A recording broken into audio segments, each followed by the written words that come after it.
Gold trusted gold buyers మీరు తాకట్టు పెట్టిన బంగారాన్ని విడిపించి ఈ రోజు ఉన్న మార్కెట్ ధరకు కొనబడును.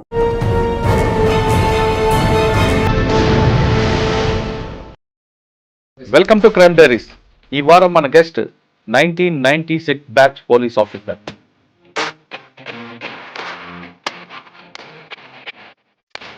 పేరు K Hariprasad garu, ACP traffic, Hyderabad.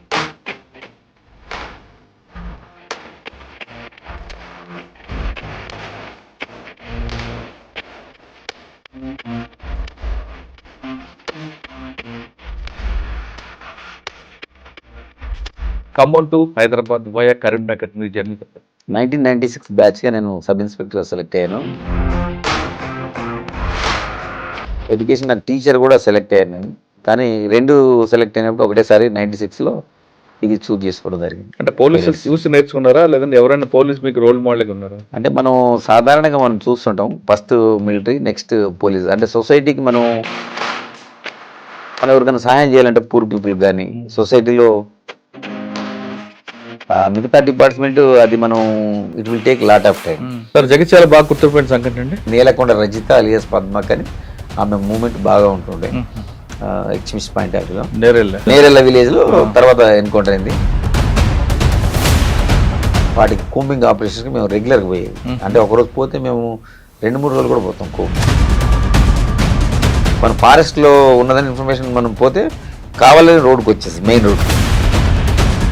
వాళ్ళ టీం చూస్తే ఫస్ట్ ఫైర్ వాళ్ళు చేసిన తర్వాత ఎక్స్చేంజ్ ఆఫ్ ఫైర్ అయింది. ఎక్స్చేంజ్ ఆఫ్ ఫైర్లు ఆమెతో పాటు ఒక 4 ఎన్కౌంటర్ కావడం జరిగింది. సార్ సిఐడీలో ఉన్నప్పుడు సూరి హత్య కేసులో బాను, ఆ కేసులో మీరు కూడా ఉన్నారు కాబట్టి, బాను అనే వ్యక్తి ఎవరికి దొరకకుండా తిరిగాడు చాలా సంవత్సరాలు. మీరు ఎలా ట్రాక్ చేశారండి? ఆయన బేదర్ వస్తాడు, కర్ణాటక వస్తాడు అని మెయిల్స్ ద్వారా ట్రాక్ చేశారు. ఎలా ట్రాక్ చేశారు?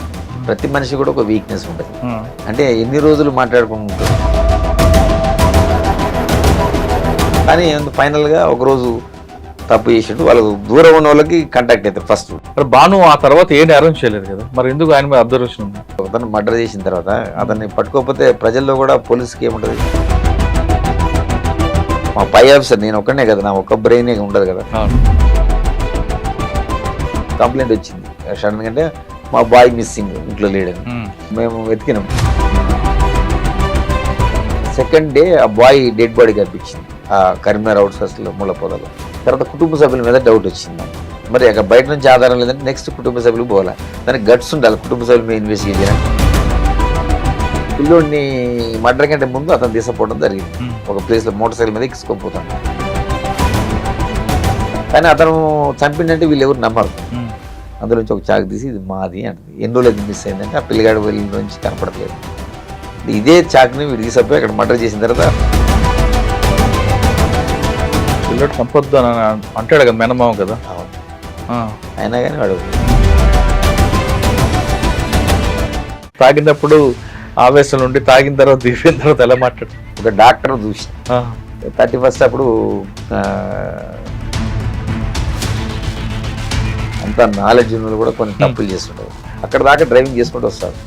వచ్చిన తర్వాత ఆ పోలీసు ఆడు చెక్ చేస్తుందంటే అమ్మటే వాళ్ళ వైఫ్ను కూర్చోబెడతారు దాగపోతే. కానీ మేము సీక్రెట్ వెనక కూడా పెడతాము.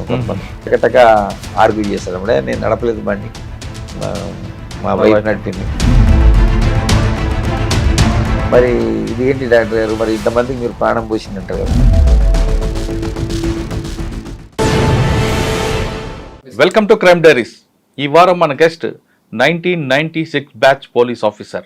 పేరు K Hariprasad garu, ACP traffic, Hyderabad. Hariprasad గారు పోలీస్ డిపార్ట్మెంట్కి వచ్చిన తర్వాత కేవలం కరీంనగర్ జిల్లాలోని 17 సంవత్సరాలు ఏకదాటిగా పనిచేశారు. ఆయన డిపార్ట్మెంట్కి వచ్చినప్పుడు కరీంనగర్ జిల్లా మావోయిస్టు ప్రభావిత ప్రాంతంగా ఉండేది. ఎటు చూసినా ఎన్కౌంటర్లు, కూంబింగ్లు జరుగుతున్నాయి.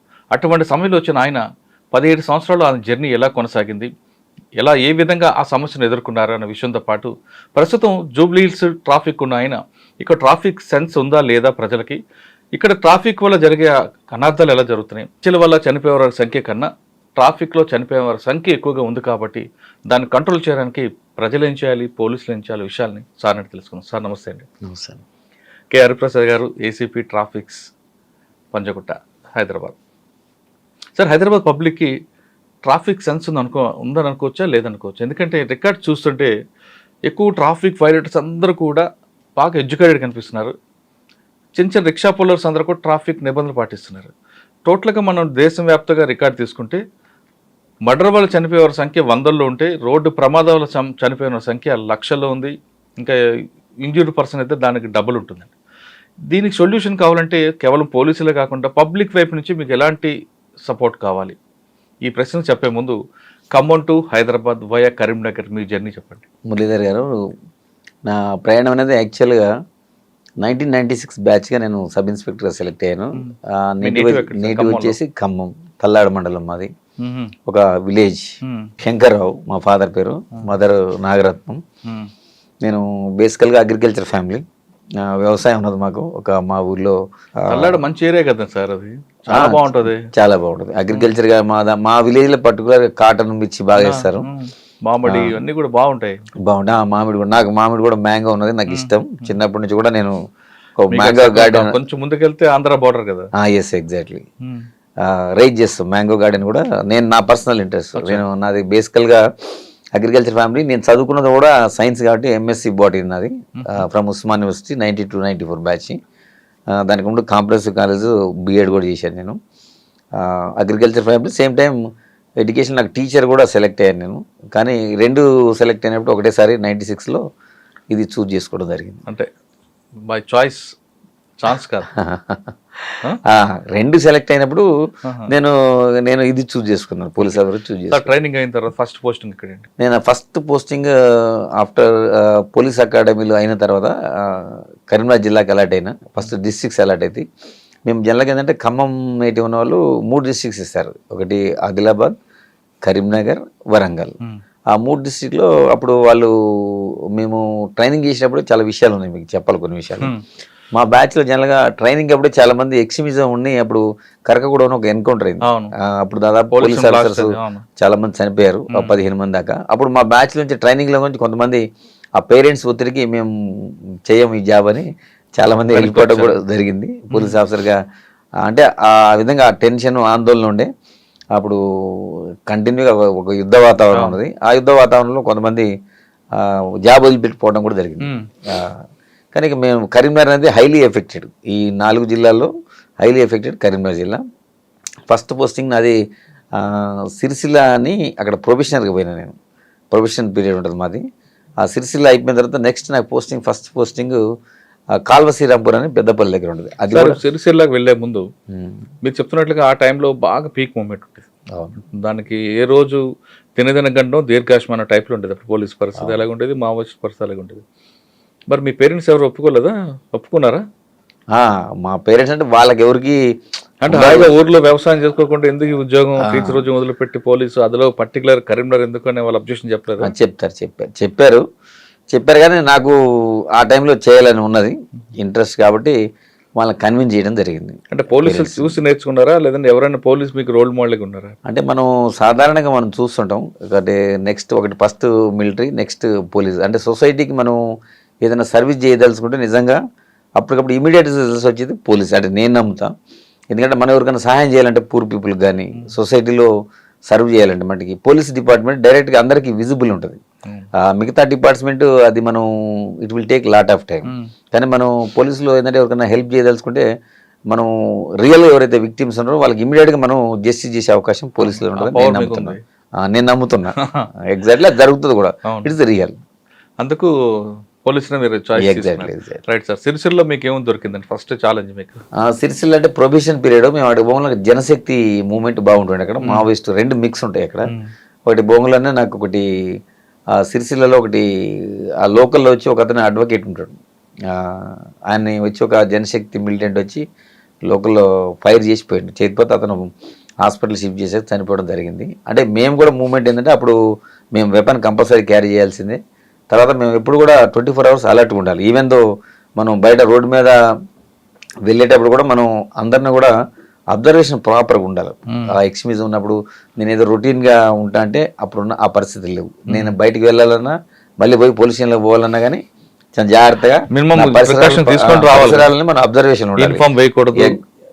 ఎగ్జాక్ట్. అప్పుడు రోజుల్లో మనం యూనిఫామ్ వేస్తాం కొన్ని కేసెస్లో, వేసినప్పుడు మనం ప్రాపర్గా ఫోర్స్ పెట్టుకొని పోవాలి. మనం కూడా ట్రావెలింగ్ అనేది ఏదైనా విలేజ్కి పోవాలంటే మనం ఆర్టీసీ బస్ని మనం ఎంచుకునేది. మేము పోలీస్ జీబులో కానీ పోలీస్ వెహికల్ కానీ వాడాలి. ఎక్స్పోజ్ కాకూడదు కదా. ఎక్స్పోజ్ కావడం అంటే ఎక్స్పోజ్ మీన్స్ మన మూమెంట్ ఉన్నప్పుడు మిలిటెంట్లు వాళ్ళంతా టార్గెట్ పెట్టుకొని కూర్చుంటారు.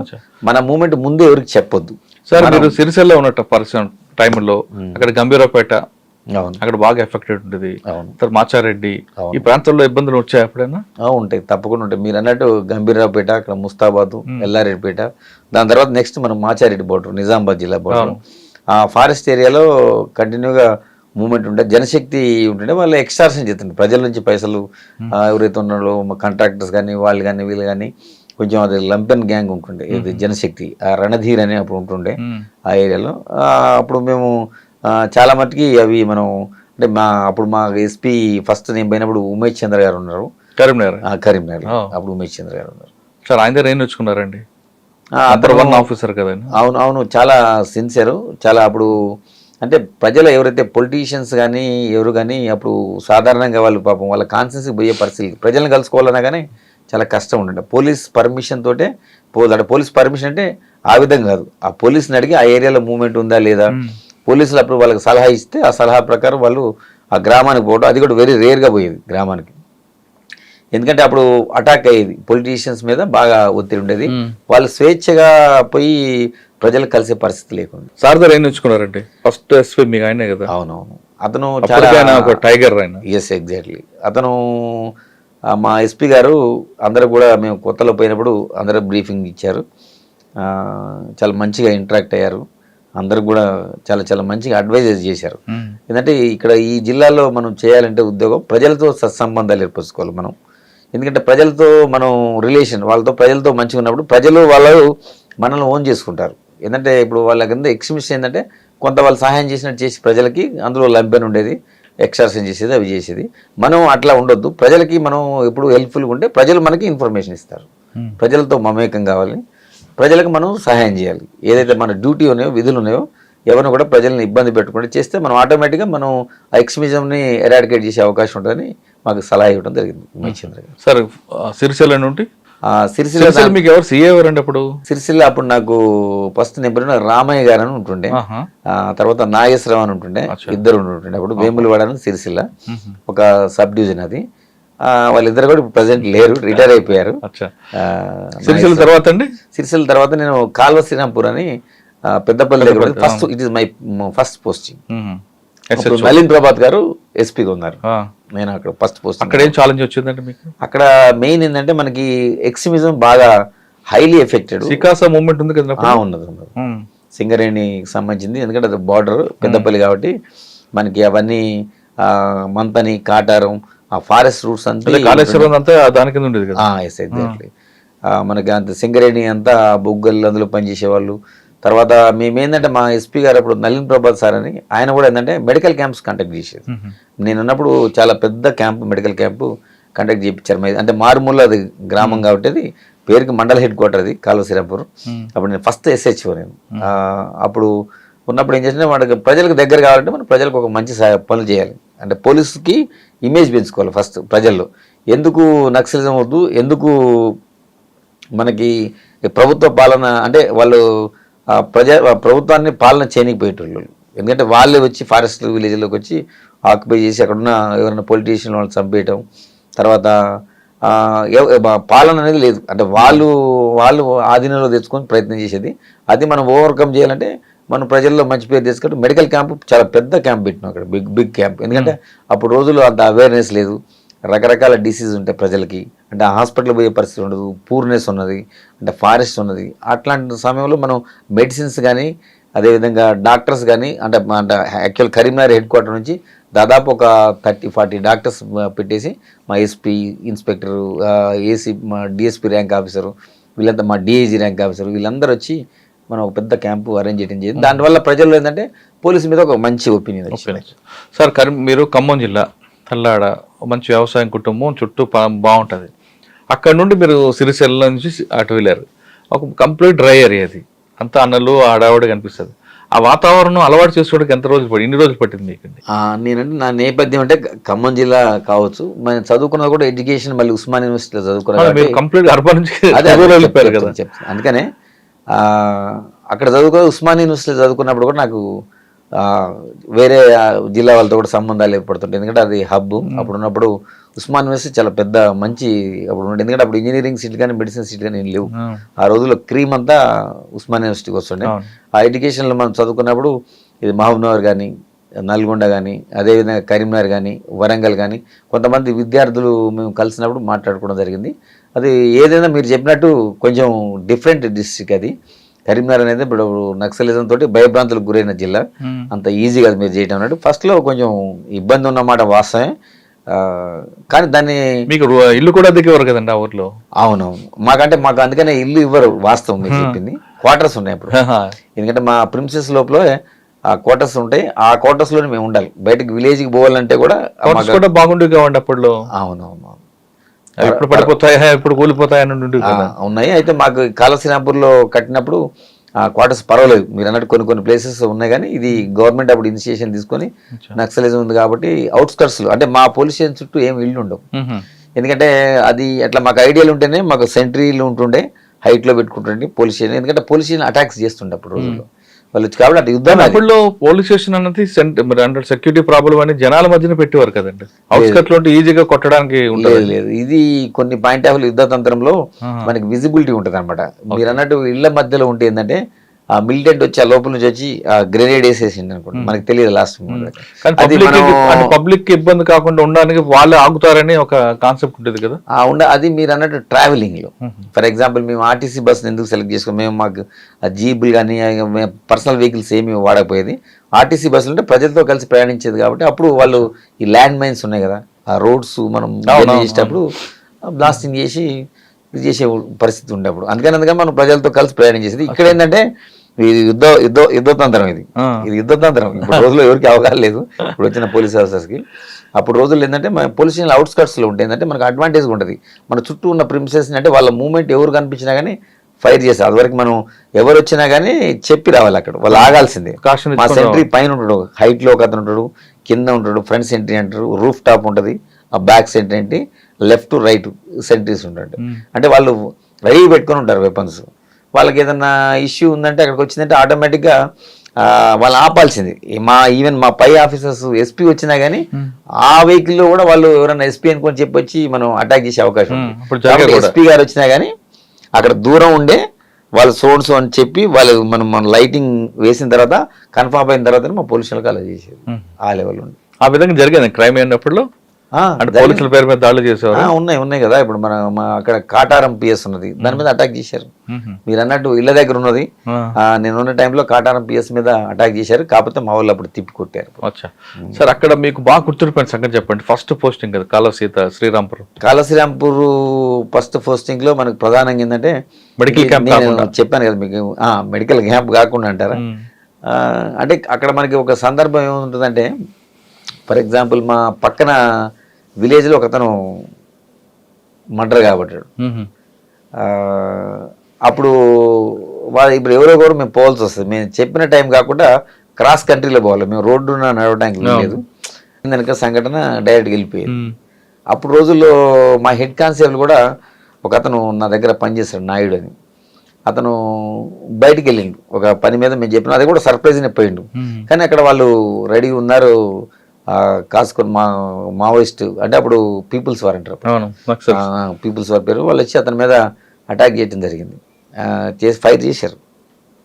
లిటరల్ ఫైర్ చేస్తే అతను పోయేవాడు బెండ్ అయితే వల్ల అది ఫస్ట్ రౌండ్ ఏంటంటే అది హెడ్ లైట్కి పడ్డది.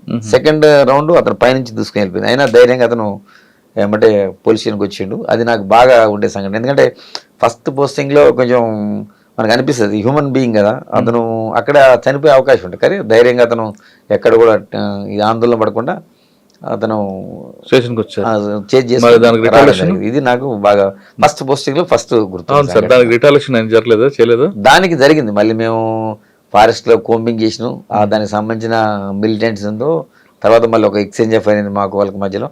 అప్పుడు మనకు కొన్ని ఎన్కౌంటర్ కూడా వేరే ప్లేస్ లేదు, నేనున్న ప్లేస్లో కాకుండా ఆ ఇన్పుట్ తోటి వేరే చోట అయింది. సార్ కాల్వాల్సిన తర్వాత కాలసిన తర్వాత నేను నెక్స్ట్ జగిత్యాల రూరల్ పోస్ట్.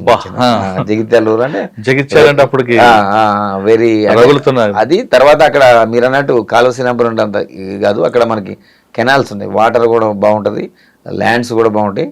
అక్కడ మనకి అగ్రికల్చర్ కూడా చాలా చాలా బాగా చేస్తారు అక్కడ. సేమ్ టైం నక్సలిజం కూడా మీకు తెలిసి ఉంటుంది. అక్కడ బీర్పూర్ అని నాకంటే ముందు జరిగింది అక్కడ సంఘటన. మీకు ఐడియా ఉందా బీర్పూర్ గురించి? చెప్పండి. బీర్పూర్లో ఏమైందంటే మావోయిస్టులు ఏం చేశారంటే, ఇప్పుడు ఒక పోలీసులు జీప్లో వస్తున్నారని వాళ్ళకు ఒక ఇన్ఫర్మేషన్ ఉన్నది, ఒక మర్డర్ అయింది అక్కడ ఆ ఏరియాలో. బీర్పూర్ నాకంటే ముందు, నేను వెళ్ళడానికి ముందు జరిగిన సంఘటన చెప్తున్నా. అప్పుడు ఆ పరిస్థితులు ఉండే పోలీస్ జీప్ అనుకొని వాళ్ళు ఏం చేశారంటే, ఒక పెళ్లి జీప్ పోతుంది ఆ రూట్లో, అది పోలీస్ అనుకొని వాళ్ళు బ్లాక్ చేయడం జరిగింది. అందులో దాదాపు ఒక 10-12 మంది చనిపోవడం జరిగింది. దీని తర్వాత ఏటూ నగర్ అనుకుంటా ఇంకోటి అదే విధంగా చేశారు. ఇది బీర్పూర్ మేజర్ ఇన్సిడెంట్. అది అక్కడ 30 లక్షల అలియాస్ గణపతి అని పేరు ఉంటుంది. అతను సెక్రటరీ చేశాడు. అది ఫేమస్ నేషనల్ లెవెల్లో పెద్ద స్థాయికి పోయింది అతను. ఆ సంఘటన ఆయన ఉన్నారా? ఆయన లేడు. ఆయన గ్రామంలో జరిగింది. ఆ గ్రామంలో జరిగింది. మావోయిస్టులు చేసిన దుశ్చర్య వల్ల చాలా మంది ప్రజలు, ఇన్నోసెంట్ ప్రజలు ప్రాణాలు కోల్పోవడం జరిగింది అక్కడ. దాంతో ప్రజల్లో కూడా వ్యతిరేకత వచ్చింది. ఆ సంఘటన తర్వాత మీరు వెళ్ళారు? తర్వాత మేము వెళ్ళాం. మరి ఆ బీర్పూర్ లో అప్పటికుందా సిచ్యువేషన్ అండి? ఉన్నది. ఇప్పుడు మా బీర్పూర్ పర్టికులర్ గా ధర్మపూర్ ఏరియా, సారంగపూర్ అంటారు. మెయిన్ అంటే సారంగపూర్ మండలం అది. అది అంటే గుట్టా విలేజ్ అని పిలుస్తారు దాన్ని. ఆ విలేజ్ లో ఎప్పుడు కంప్లీట్ మిలిటెంట్స్ ఉంటుంటే మనం అక్కడ నేను పోయిన తర్వాత కూడా చాలా ఎక్స్ట్రీమిస్ట్ చాలా మంది మర్డర్స్ చేశారు, చాలా మందిని చంపడం జరిగింది. సార్ జగిత్యాల అన్నది బాగా హాట్ టాపిక్ ఉండేది, పబ్బో చెప్పాలంటే హబ్ అది. ఓకే, అప్పుడు జగన్మోహన్ రెడ్డి గారు డిఎస్పీ సిఏ ఉండేవారు. ఆయన టైంలో మీరు పనిచేశారు జగన్మోహన్ రెడ్డి గారు కానీ లేదా నరసింహరావు గారు కానీ? నాకంటే ముందు చేశారు వాళ్ళు. నేను 2000 ఇయర్లో పోయినా, అంటే ఇప్పుడు 25 అంటే 25 ఇయర్స్ బ్యాక్ వెళ్ళాను నేను, వెళ్ళడం జరిగింది. నాకంటే ముందు వాళ్ళు ముందు చేశారు. అప్పుడు నరసింహరావు గారు కానీ తను కానీ చేశారు. అప్పుడు నక్సలిజం పీక్ స్టేజ్లో ఉన్నది అప్పుడు. సార్ మేము వెళ్ళినప్పుడు కూడా పీక్ స్టేజ్లో ఉన్నది. జగిత్యాల మీకు బాగా గుర్తుండిపోయిన సంగతి చెప్పండి. జగిత్యాలలో పర్టికులర్గా నేను చేసిన పీరియడ్లో మేము చెప్పాను కదా, ఎక్కువ లెఫ్ట్ ఐడియాలజీ ఉన్నది, నాకు కూడా ఉన్నది యాక్చువల్గా. ఇప్పుడు వాళ్ళని ఇది చేయాలంటే ఇప్పుడు మనకు కూడా లెఫ్ట్ ఐడియాలజీ ఉండాలి. అందుకనే వాళ్ళు ఎన్నిసార్లు యాంబుష్ చేసినా మనం ఎప్పుడు కూడా వాళ్ళకి అవకాశం ఇవ్వలే. ఎందుకంటే మనకు కూడా ఆ మెంటాలిటీ ఉన్నది కదా. అర్థమైంది మీకు? అర్థమైంది. అందుకనే సాధారణంగా ఏంటంటే వాళ్ళకి ఏం ఐడియాలజీ ఉంటుందో మనకు ముందే చదువుకున్నాం కాబట్టి మనకు ఐడియా ఉండదు. లేకపోతే నాలాంటి వాళ్ళు, నా బ్యాచ్మేట్స్ చనిపోవడం జరిగింది. ఫర్ ఎగ్జాంపుల్ చెప్తాను మీకు. చందూర్తి అని ఒక పిఎస్ ఉంటుంది, అది వేములవాడ పక్కన, శ్రీనివాస్ అని మా బ్యాచ్మేట్. అప్పుడు మనకి దాన్ని మనం ఏమంటాం, నాకు పేరు గుర్తు, ప్రజల వద్దకు పాలన లెక్క. అప్పుడు టీడీపీ గవర్నమెంట్ ఉండే అప్పుడు రచ్చబండ కాదు, జన్మభూమి కార్యక్రమానికి అతను ఏం చేశాడంటే, ఒక నైట్ అంటే పోలీస్ ఆఫీసర్లు ఇంతమంది ఎడ్యుకేట్ చేస్తారు, చెప్తారు, కొంతమంది ఏంటంటే కొంచెం నెగ్లెక్ట్ చేస్తారు మా వాళ్ళు కూడా. అతను ఏంటంటే జన్మభూమికి ఒక జీప్ తెచ్చుకొని పెట్టుకున్నాడు. నెక్స్ట్ డే జన్మభూమి ఒక రుద్రంగా ఒక విలేజ్లో ఉంటుంది. అయితే అతను ఏం చేసిందంటే ముందు ఒక జీప్ హైర్ చేసుకోడు, ప్రైవేట్ జీప్. ఇలా గవర్నమెంట్ వెహికల్ అసలే వాడడం. సడన్గా మనం పిలిచి అతనికి హైర్ చేసుకొని మార్నింగ్ అతను జన్మభూమికి పోవడానికి వెళ్తాడు. వెళ్ళేటప్పుడు ఆ రుద్రంగి దగ్గర నేరో రోడ్ ఉంటుంది, ర్యాడ్ ఉన్నప్పుడు వాటికి మనకి మైన్స్ పెట్టుకున్నారు. అవి కింద బ్లాస్టింగ్ కాకుండా మనకి సైడ్ నుంచి మైన్స్, క్లైమర్ మైన్స్ పెట్టుకున్నారు. పెట్టుకోవాలి. ఆ క్లైమర్ మైన్స్ లో అతను బ్లాస్ట్ చేయడం వల్ల అతను చనిపోయాడు. అంటే ఈయన వస్తున్న ఇన్ఫర్మేషన్ వచ్చిందంటే వాళ్ళకి ఉంటుంది. అది జనరల్ గా ఏంటంటే మనం వెహికల్ తెచ్చుకున్నాం కదా, ముందు వెహికల్ అంత ముందు రోజు నైట్ తెప్పించుకుంటారు తన వెహికల్. అంటే వాళ్ళు సెన్స్ చేశారు, ఎందుకంటే అప్పుడు రోజుల్లో ప్రతి విలేజ్ లో కూడా వాళ్ళకి మిలిటెన్సీ ఉన్నది. అంటే అతను నక్సల్స్ డైరెక్ట్ గా వెపన్ తీసుకొని ట్రావెల్ చేయడు, అంటే సింపథైజర్స్ ఉంటారు. వాళ్ళు ఏంటంటే ఇతను జీప్ తీసుకెళ్లారు కదా, అతనికి ఆల్రెడీ తెలిసిపోద్ది ఆ గ్రామంలో, అంటే ఈ వెహికల్లో వస్తారని వాళ్ళు ముందే గ్రాస్ప్ చేసి ఆ పర్టికులర్ ఏరియాలో క్లైమర్స్ కూర్చున్నారు. నా కళ్ళ ముందే అతను, అయ్యో మేము చనిపోయినప్పుడు చాలా బాధపడడం జరిగింది. అప్పుడే యాక్చువల్గా ఇక్కడ మీరు అన్న ఫస్ట్ అడిగారు కదా, కాలువ శ్రీరాంపూర్లో ఐ వాజ్ ద ఫస్ట్ పోస్టింగ్లో ఉన్నాను. అంటే నేను ఇంకా అది మీరు అన్నారు కదా ఇంతకుముందు మంచి అది కూడా నా కళ్ళ ముందు నా బ్యాచ్మేట్ చనిపోవడం జరిగింది. అచ్చా, అవన్నీ ఉన్నాయి కాబట్టి మీరు ఇక్కడ చాలా జాగ్రత్తగా వెళ్ళారు జగిత్యాలలో. ఎగ్జాక్ట్లీ అక్కడ కానీ ఇక్కడ కానీ నేను ఎప్పుడు కూడా ఛాన్స్ ఇవ్వలేదు. ఎందుకంటే ఇట్లాంటి మనం ఏమాత్రం మనం తొందరపడ్డా కానీ ఏది మనకు నాకేం కాదులే అని ఎప్పుడు అనుకోండి, నాకు అవుతుందనే ఫీల్ అయితే ఏం కాదు, నేను ప్రికాషన్ నేను ఎంతసేపు అలర్ట్గా ఉంటే వాళ్ళు అటాక్ చేసే పరిస్థితి మనం ఎప్పుడు ఛాన్స్ ఇవ్వలేదు. జగిత్యాల బాగా గుర్తుపోయిన సంఘటన అండి? జగిత్యాల్లో అంటే ఎక్స్మిస్ పాయింట్ ఆఫ్ అంటారా జనరల్గా నేను ఎక్స్మిస్ పాయింట్ ఆఫ్ లో చెప్తాను. నేను పర్టికులర్గా నాకు ఒకటి జనరల్గా ఏంటంటే రేచ్పల్లి అని విలేజ్ ఉంటుంది. ఆ ఏరియాలో పర్టికులర్గా పద్మక్క అని నేలకొండ రజిత అలియాస్ పద్మక్క అని ఆమె మూమెంట్ బాగా ఉంటుండే ఎక్స్మిస్ పాయింట్ ఆఫ్ వ్యూలో. నేలకొండ రజిత నేరెళ్ళ విలేజ్ లో తర్వాత ఎన్కౌంటర్ అయింది. జనరల్గా నేను అప్పుడు స్పెషల్ పార్టీ ఇన్ఛార్జ్ కూడా ఉన్నా సబ్ డివిజన్ మొత్తానికి. ఇప్పుడు మన ఫైర్ సార్ నాగిరెడ్డి సార్ అని అప్పుడు మాకు ఏఎస్పీ ఉండే సార్, నాకు ఈ వాజ్ మై ఫస్ట్ ఏఎస్పీ.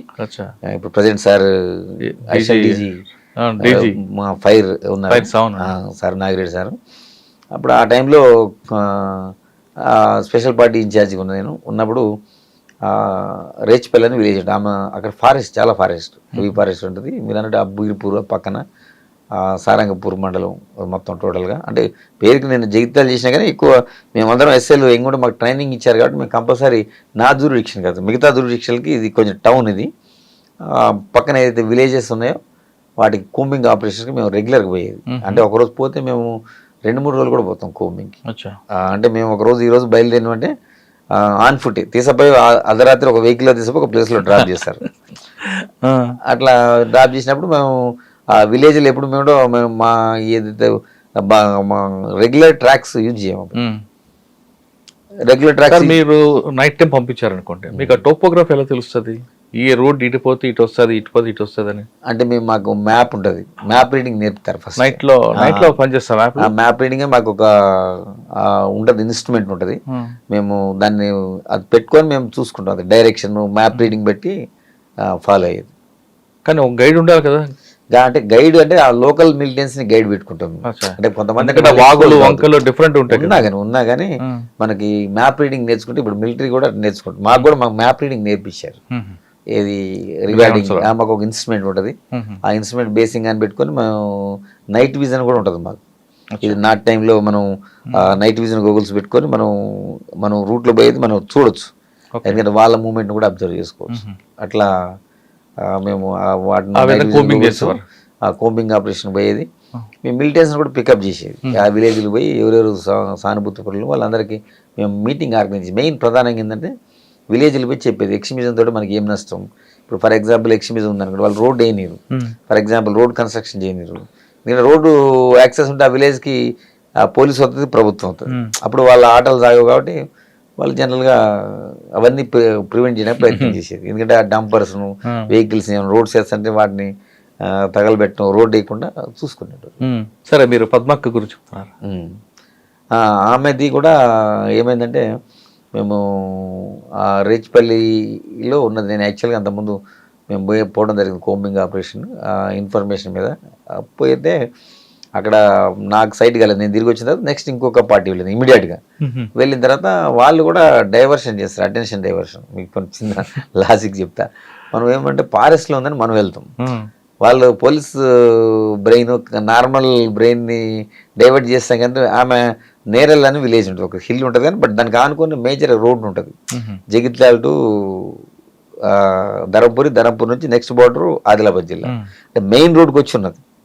అంటే డిసీవింగ్ అనమాట.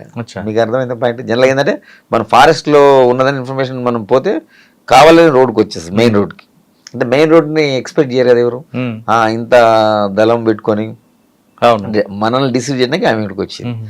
మా వాళ్ళు రిటర్న్లో వచ్చినప్పుడు వచ్చింది. తర్వాత వాళ్ళే ఫస్ట్ చూశారు యాక్చువల్గా. వీళ్ళు మా వాళ్ళు అంటే అయిపోయింది కోంబింగ్ ఆపరేషన్. రిటర్న్ వచ్చేటప్పుడు వాళ్ళ టీం చూసి ఫస్ట్ ఫైర్ వాళ్ళు చేశారు. చేసిన తర్వాత ఎక్స్చేంజ్ ఆఫ్ ఫైర్ అయింది. ఎక్స్చేంజ్ ఆఫ్ ఫైర్లో ఆమెతో పాటు ఒక 4 ఎన్కౌంటర్ కావడం జరిగింది. పెద్ద ఎన్కౌంటర్ అనుకుంటారు. పెద్ద ఎన్కౌంటర్, మేజర్ ఎన్కౌంటర్. అంటే వాళ్ళు ఎందుకంటే అటెన్షన్ డైవర్షన్ చేస్తారు? ఇప్పుడు వస్తే ఫైట్ చేయాలి, ఫారెస్ట్ ఉండాలి. పోలీసులు అడవిలో ఉంటే వాళ్ళు ఆమె బయటకు వచ్చండి ఏపీటీ ఉందా లేదంటే కావాలని వచ్చారా? అట్లా మన డిసీవింగ్ అనేది. ఇప్పుడు ఫారెస్ట్ లో పోలీస్ అన్ని పార్టీస్ వచ్చినాయి అంటే ఎక్స్చేంజ్ ఎఫ్ఐఆర్ అయితే లాస్ అవుతారు. అందుకని వాళ్ళు ఏం చేస్తారు, డిసీవ్ చేయడానికి ఆ ఫారెస్ట్ నుంచి కావాలని ఈ రోడ్ పక్క వచ్చి, అంటే మన పోలీసు కూడా ఎక్స్పెక్ట్ చేయదు కదా, కామన్ మ్యాన్ గా ఎవరైనా ఏం థింక్ చేస్తారు, డీప్ ఫారెస్ట్ లో ఉంటారని ఎక్స్పెక్ట్ చేస్తారు. ఇప్పుడు మెయిన్ రోడ్ కి దగ్గర వస్తుందని ఎవరైనా అనుకుంటారు. అంటే అది అంటే ఎగ్జాంపుల్ అంత ముందు అతని ఆమె భర్త ఉండు, మన పద్మక్క వాళ్ళ భర్త ప్రసాద్ అని ఉంటాడు. అది కూడా ఒక టీం అప్సిపురం అని ఉంటుంది అక్కడ, దాని నియరే. వాళ్ళు అట్లా డిసీవింగ్ చెప్తున్నారు ఎగ్జాంపుల్ ఎట్లా ఉండేది అనేది. వాళ్ళు ఏం చేస్తారంటే మల్లాపూర్ మండలం అని దూరం ఉంటుంది, అది మన గోదావరి బోర్డర్లో ఉంటుంది. అక్కడ ఒకటి బ్లాస్టింగ్ చేస్తారు. చేసి అదేది మన అప్పుడు మనం టెలిఫోన్ మనం అప్పుడు ఇవి కాకుండా ఎక్స్చేంజ్ ఉంటుంది అక్కడ, దాన్ని బ్లాస్ట్ చేశారు అక్కడ. మనం ఏమనుకుంటాం, మనం అక్కడ ఉంటారని అక్కడికి వెళ్తాం కదా, మన అటెన్షన్. వాళ్ళు ఏం చేస్తారు, అక్కడ ఏదైతే బ్లాస్టింగ్ చేసిందో ఆ ఏరియాలో ఉండరు, చేసి మళ్ళీ మనం ఎక్స్పెక్ట్ చేయకుండా వేరే ప్లేస్కి వచ్చి ఉంటారు కరెక్ట్ ఆ నైట్ వచ్చి. అంటే పోలీస్ కోంబింగ్ దొరకొద్దని మీకు అర్థమైంది. జనరల్గా మనం ఏమనుకుంటాం, ఏదైతే అక్కడ ఆ ఏరియాలో ఉంటారని అనుకుంటాం, కానీ ఆపోజిట్ లో వచ్చి ఉంటారు మన డిసీవ్ చేయడానికి.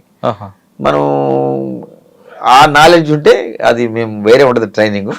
అది మనం ఇక్కడ అప్సిపురం నేను వచ్చినాం మేము అక్కడికి వచ్చిన తర్వాత వాళ్ళు యాక్చువల్గా మాకు మేము వేసుకొని ఉన్నప్పుడు జరిగినప్పుడు మాకు ఇక్కడ ఎక్స్చేంజ్ ఎఫ్ఐఆర్ కూడా అయింది.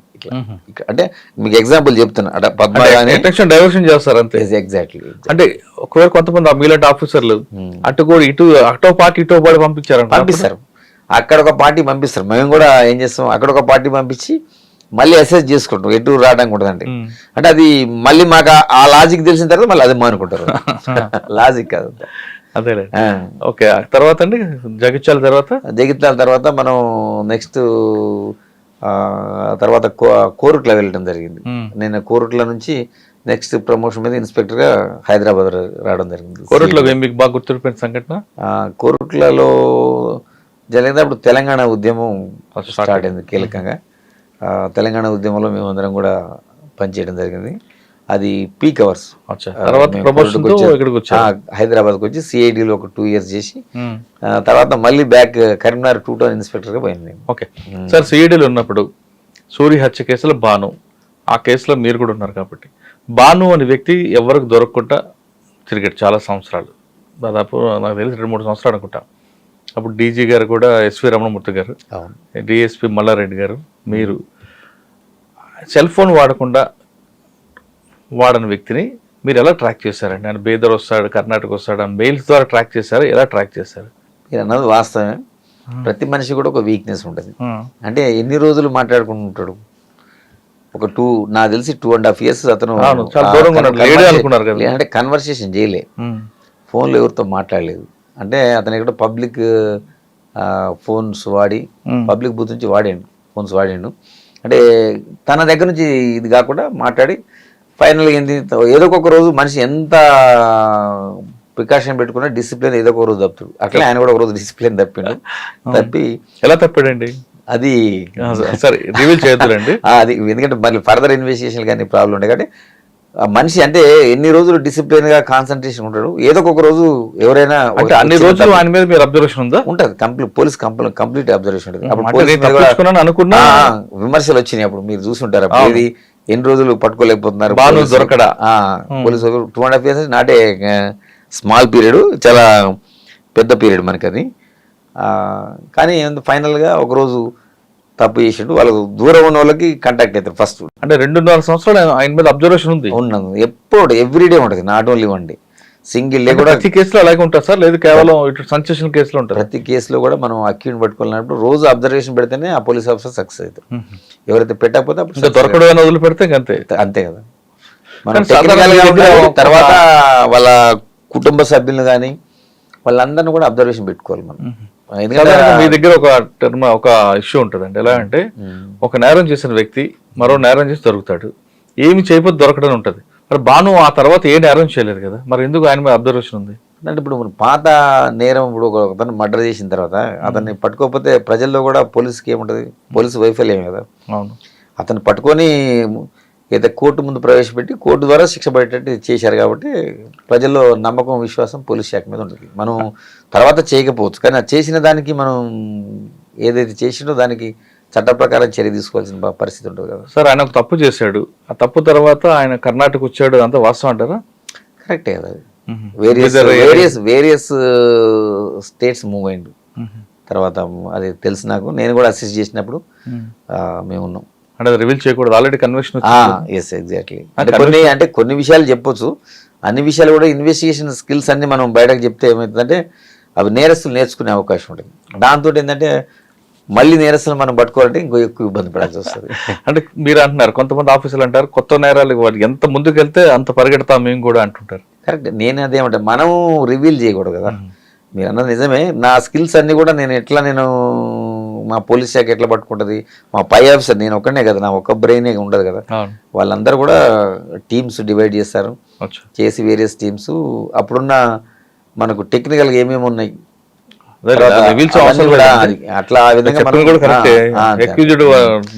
అడ్వాంటేజ్ తీసుకుంటాం. నుంచి మళ్ళీ కరీంనగర్ వచ్చారు. కరీంనగర్ 2 టౌన్ ఇన్స్పెక్టర్ గా వెళ్ళాను. అక్కడ 3 years. అప్పుడు మాకు ఫస్ట్ నేను వెళ్ళినప్పుడు శివకుమార్ గారు ఉన్నారు సార్, తర్వాత జోయల్ డేవి సార్ ఉన్నాడు, తర్వాత కమల్ హాసన్ రెడ్డి గారు ఉన్నారు. అట్లా 3 పీరియడ్ చేసిన నేను. ఆల్మోస్ట్ 3 years చేసిన కరీంనగర్ 2 టౌన్ ఇన్స్పెక్టర్. 3 సంవత్సరాల కరీంనగర్లో మీకు ఏముందండి మీ మార్క్? మా మార్క్ అంటే కరీంనగర్ 2 టౌన్లో అంటే ఫస్ట్ 2014లో వెళ్ళింది. మళ్ళీ అప్పుడు ఫస్ట్ 2 states సపరేట్ అయ్యి గవర్నమెంట్ ఫామ్ కావడం జరిగింది. మీరు అన్నట్టు చాలాసార్లు కేసెస్ అడిగారు. ఇప్పుడు నేను ఇప్పుడు వరకు ఎక్స్ట్రీమిజం, ఈ ఫైటింగ్ ఇవి చెప్పాను.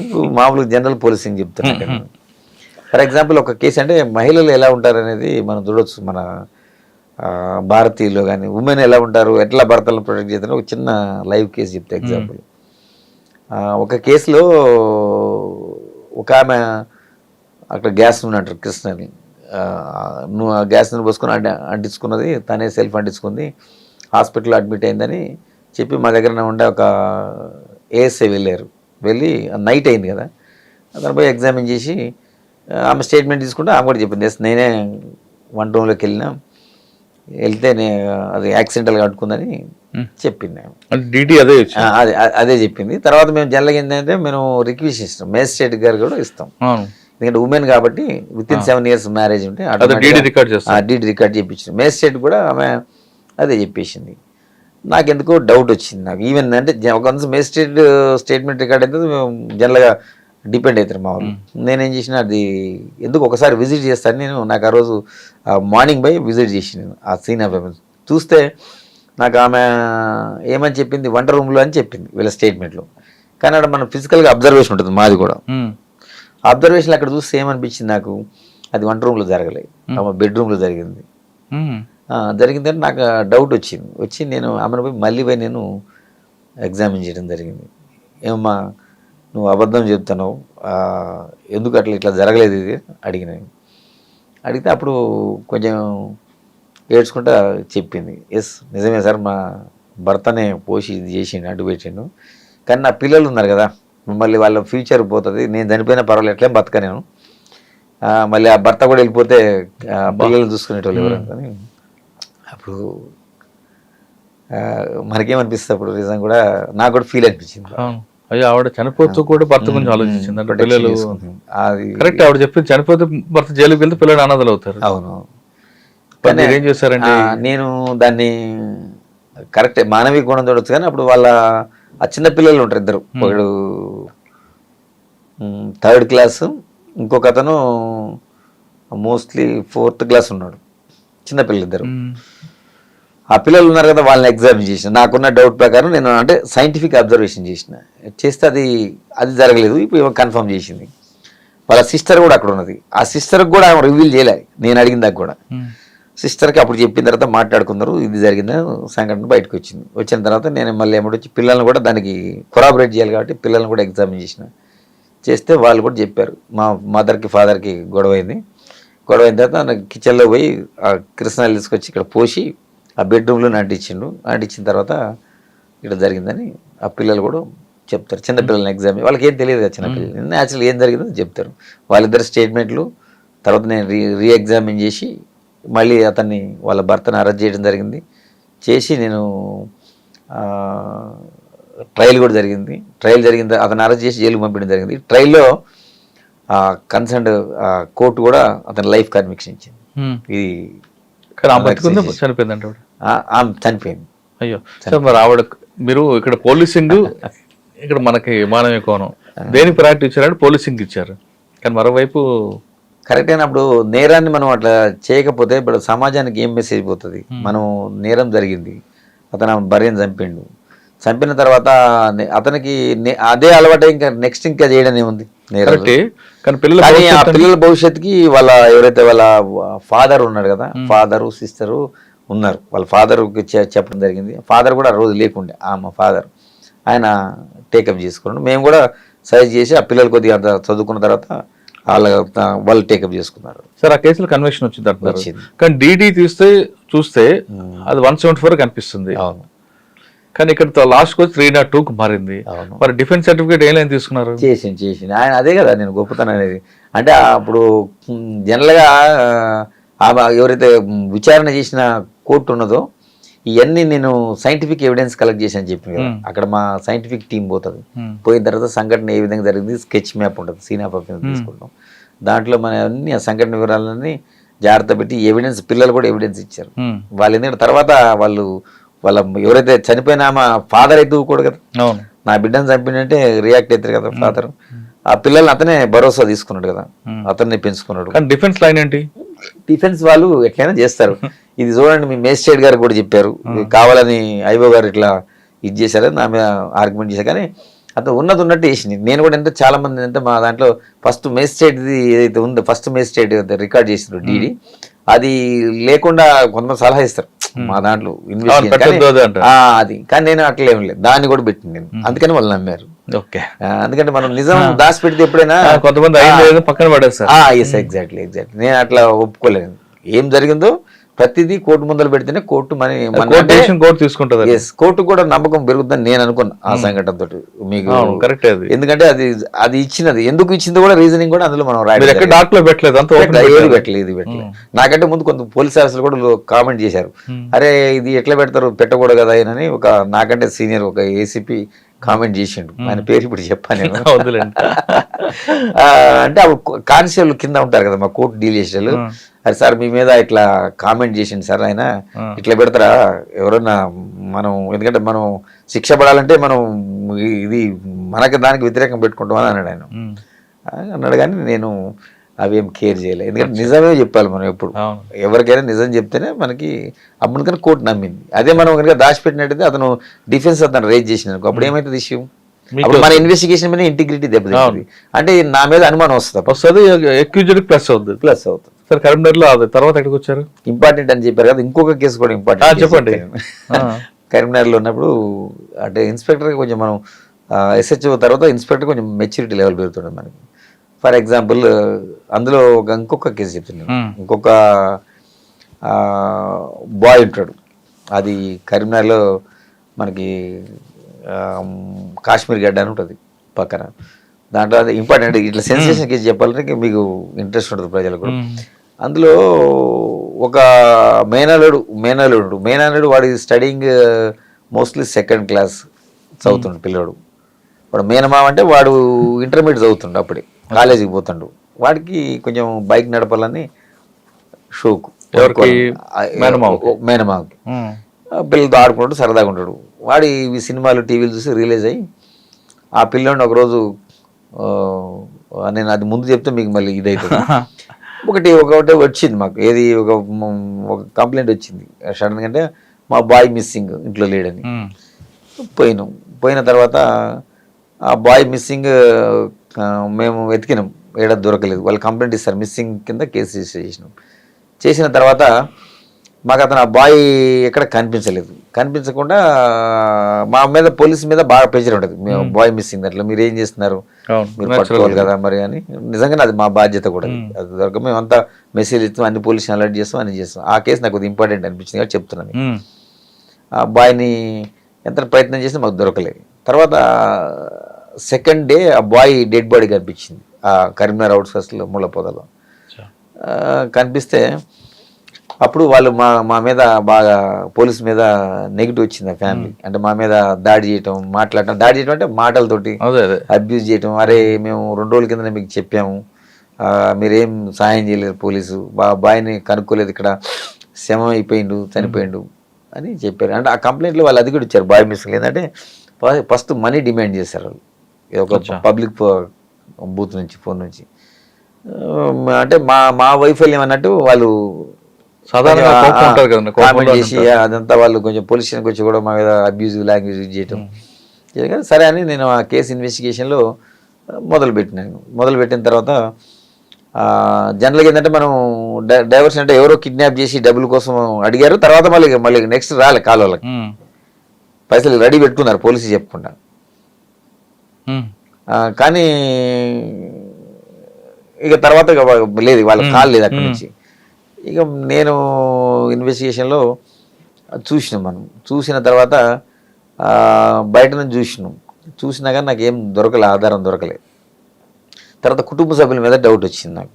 మరి అక్కడ బయట నుంచి ఆధారం లేదంటే నెక్స్ట్ కుటుంబ సభ్యులు పోవాలా, దానికి గట్స్ ఉండాలి కుటుంబ సభ్యుల మీద ఇన్వెస్టిగేట్ చేయాలి. అంటే వాళ్ళు ఏమనుకుంటారు ఆ ఫ్యామిలీ జనరల్గా, అరే మేమే మా కుటుంబ సభ్యులు లాస్ అయినాం, మీ పోలీసు ఇన్ఎఫిషియన్సీ మీరు కనిపెట్టకుండా ఇంకా మమ్మల్ని అనుమానిస్తారని అనేది అవుతున్నారు వాళ్ళ ఇంటికి పోతేనే.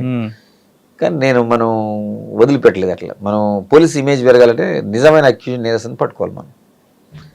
ఇక నేనేం చేసిన థింక్ చేసి మా ఇన్వెస్టిగేషన్ స్టార్ట్ చేసిన. మనం ఏంటంటే అప్పుడు ఉన్నాయి కొన్ని యాక్చువల్గా సీసీ కెమెరాల ఇంపార్టెన్స్ గురించి మీకు చెప్పడానికి చెప్తాను. సీసీ కెమెరాలతోటి మనం ప్రయత్నం చేసినాం చాలా చాలా చాలా చాలా చేయంగా ఈ బాయ్ని ఎక్కించుకొని తను వీళ్ళ మేనల్లుడు ఎవరైతే ఉన్నాడో వాడిని ఎక్కించుకొని పోతుండే ఒక ప్లేస్. అంటే అది కూడా క్లారిటీ లేదు, బ్లర్, అప్పుడు అంత క్వాలిటీ లేవు సీసీ కెమెరా, జస్ట్ ఏదో ఇమేజ్ కనపడేది. మనం కష్టపడితే కొంచెం తెలుస్తుంది, అంటే 50-50% ఉంటుంది మనకి. అది ఒక స్కూల్ వాళ్ళు, అది ఇది నాట్ గవర్నమెంట్ ఇన్స్టాలేషన్, ఒక ప్రైవేట్ స్కూల్ ఉంటుంది. అంటే మేము సీసీ కెమెరా వేయడం కూడా అదొక ప్రయత్నం. అక్కడ క్యాచ్ ఉంది. అంటే ఆ పిల్లోడిని మర్డర్ కంటే ముందు అతను తీసుకుపోవడం జరిగింది ఒక ప్లేస్లో, మోటార్ సైకిల్ మీద ఎక్కించుకొని పోతాడు. అంటే ఎక్కించుకొని పోవచ్చు కానీ అతన్ని మనం పట్టుకొని మాట్లాడలేము, ఎందుకంటే పిల్లోడిని జనరల్గా ఎక్కించుకోకపోవడం తప్పులేదు కదా, అతని మీద డౌట్ రాదు కదా ఎవరికి. కాకపోతే అతని క్యారెక్టర్ స్టడీ చేసిన ఒక 2 days. అతను కొంచెం ఇంటి దగ్గర నుంచి పైసలు రావడం, చిల్లరగా దోస్తులతోటి తిరగటం, బయట కొంచెం మిస్బిహేవియర్, కొంచెం తాగటం, అట్లా టైప్ ఆఫ్ ఉంది వాడు. అప్పుడు ఇది ఇంటర్మీడియట్లోనే వాడు ఆ లెవెల్లో ఉన్నాడు, సెకండ్ ఇయర్లోనే. డౌట్ వచ్చి వన్ నైట్ మేము మా పాయింట్ ఆఫ్ వ్యూ ఏం చేస్తాం, బయట పికప్ చేసిన వాడిని.